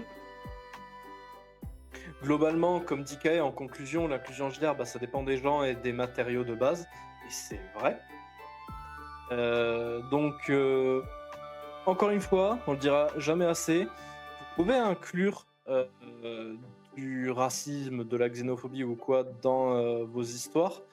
Si vos joueurs sont réceptifs à ça et si vous avez une discussion avec eux, c'est un des derniers points que je veux développer, ça. Et surtout, si ce n'est pas motivé par quelque chose de sombre en vous, on va dire, que ce n'est pas votre pensée et que vous voulez juste vous en servir pour créer des interactions et des enjeux scénaristiques intéressants. Ne jouez pas avec des cons va finir par devenir un slogan des rôlistes progressistes. À force, oui. Hein. Je sais pas si je me considérais comme un rôliste progressif, je me considère juste comme un humain normal. Oui, c'est un peu ce que je me dis. J'ai plus le problème avec des gens qui considèrent que ce que l'on dit n'est pas normal. Voilà. Oui. En fait, de manière générale, j'ai du mal à comprendre les gens qui, en effet, vont se montrer agressifs ou en opposition à cette personne est différente, donc je l'aime pas. Voilà. Voilà. Sujet Mais compliqué, hein. Tu politises le stream, alors que bon, bon. Ouais, nous, ouais. on est un stream absolument apolitique. On Apolitique. l'a répété. Hein. Méfiez-vous des gens qui disent ça. C'est ça. Méfiez-vous d'eux. Mais bon, si vous pensez que Bardella est une personne intelligente, alors vous n'avez pas raison d'être ici, hein. Vous pouvez partir. On vivra très bien sans vous. Bon, et bien c'est dit. Là-dessus, bon, bah merci messieurs, dames. Merci, Merci Setsno. Et c'est pas ouais, de dérapage, merci, je suis désolé, c'est vrai. Voilà, merde. Bon, dans le chat, est-ce que vous auriez quelqu'un que vous aimeriez raid ce soir? Qu'est-ce qu'on a? Bon, on a Bardella est en stream. Sérieux, c'est vrai? Non, je sais pas. Mais je crois qu'il y a des Première streams, question, t'es sérieux, c'est vrai? Deuxième question, comment tu le sais? Bah je sais pas, j'ai fait la Peut-être qu'il a vraiment un truc Twitch, on sait pas. Il y a tellement de politiciens qui sont mis sur Twitch. Je sais qu'il y a Eric Ciotti qui a un compte Twitch. Arrête, chut, hein? J'y peux rien, j'ai appris à cause de Mister JD ça. Bon, donc on pourrait aller raid notre cher Olshad, Julien qui tourne. Le Forge Monde, si vous connaissez pas, c'est très sympa son contenu, qui est du coup fait de la vulgarisation sur la création d'univers, que ce soit autour des romans, majoritairement autour des romans et tout ça, mais un petit peu. Sinon, on peut aller. Pas beaucoup de cours en ligne pour la catégorie. Ouais, voir s'il y a des petits créateurs par-ci par-là.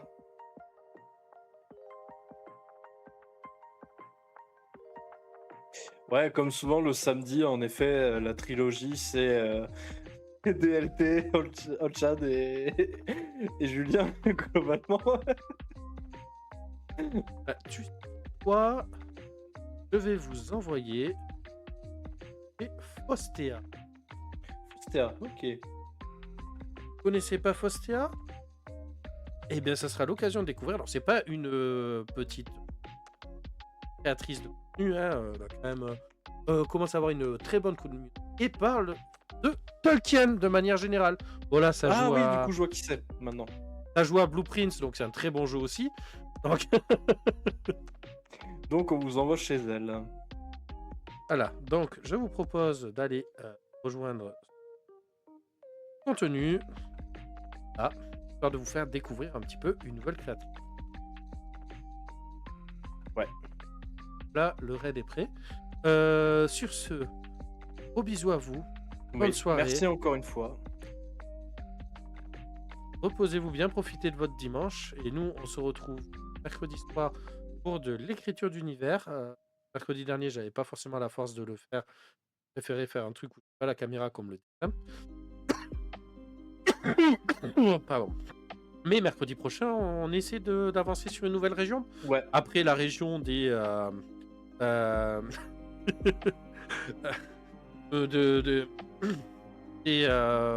des paternels de la maison de la petite prairie boostés en Aux Wolverine hormones. aux hormones, des super fermiers hyper sexy. On va partir sur un autre endroit.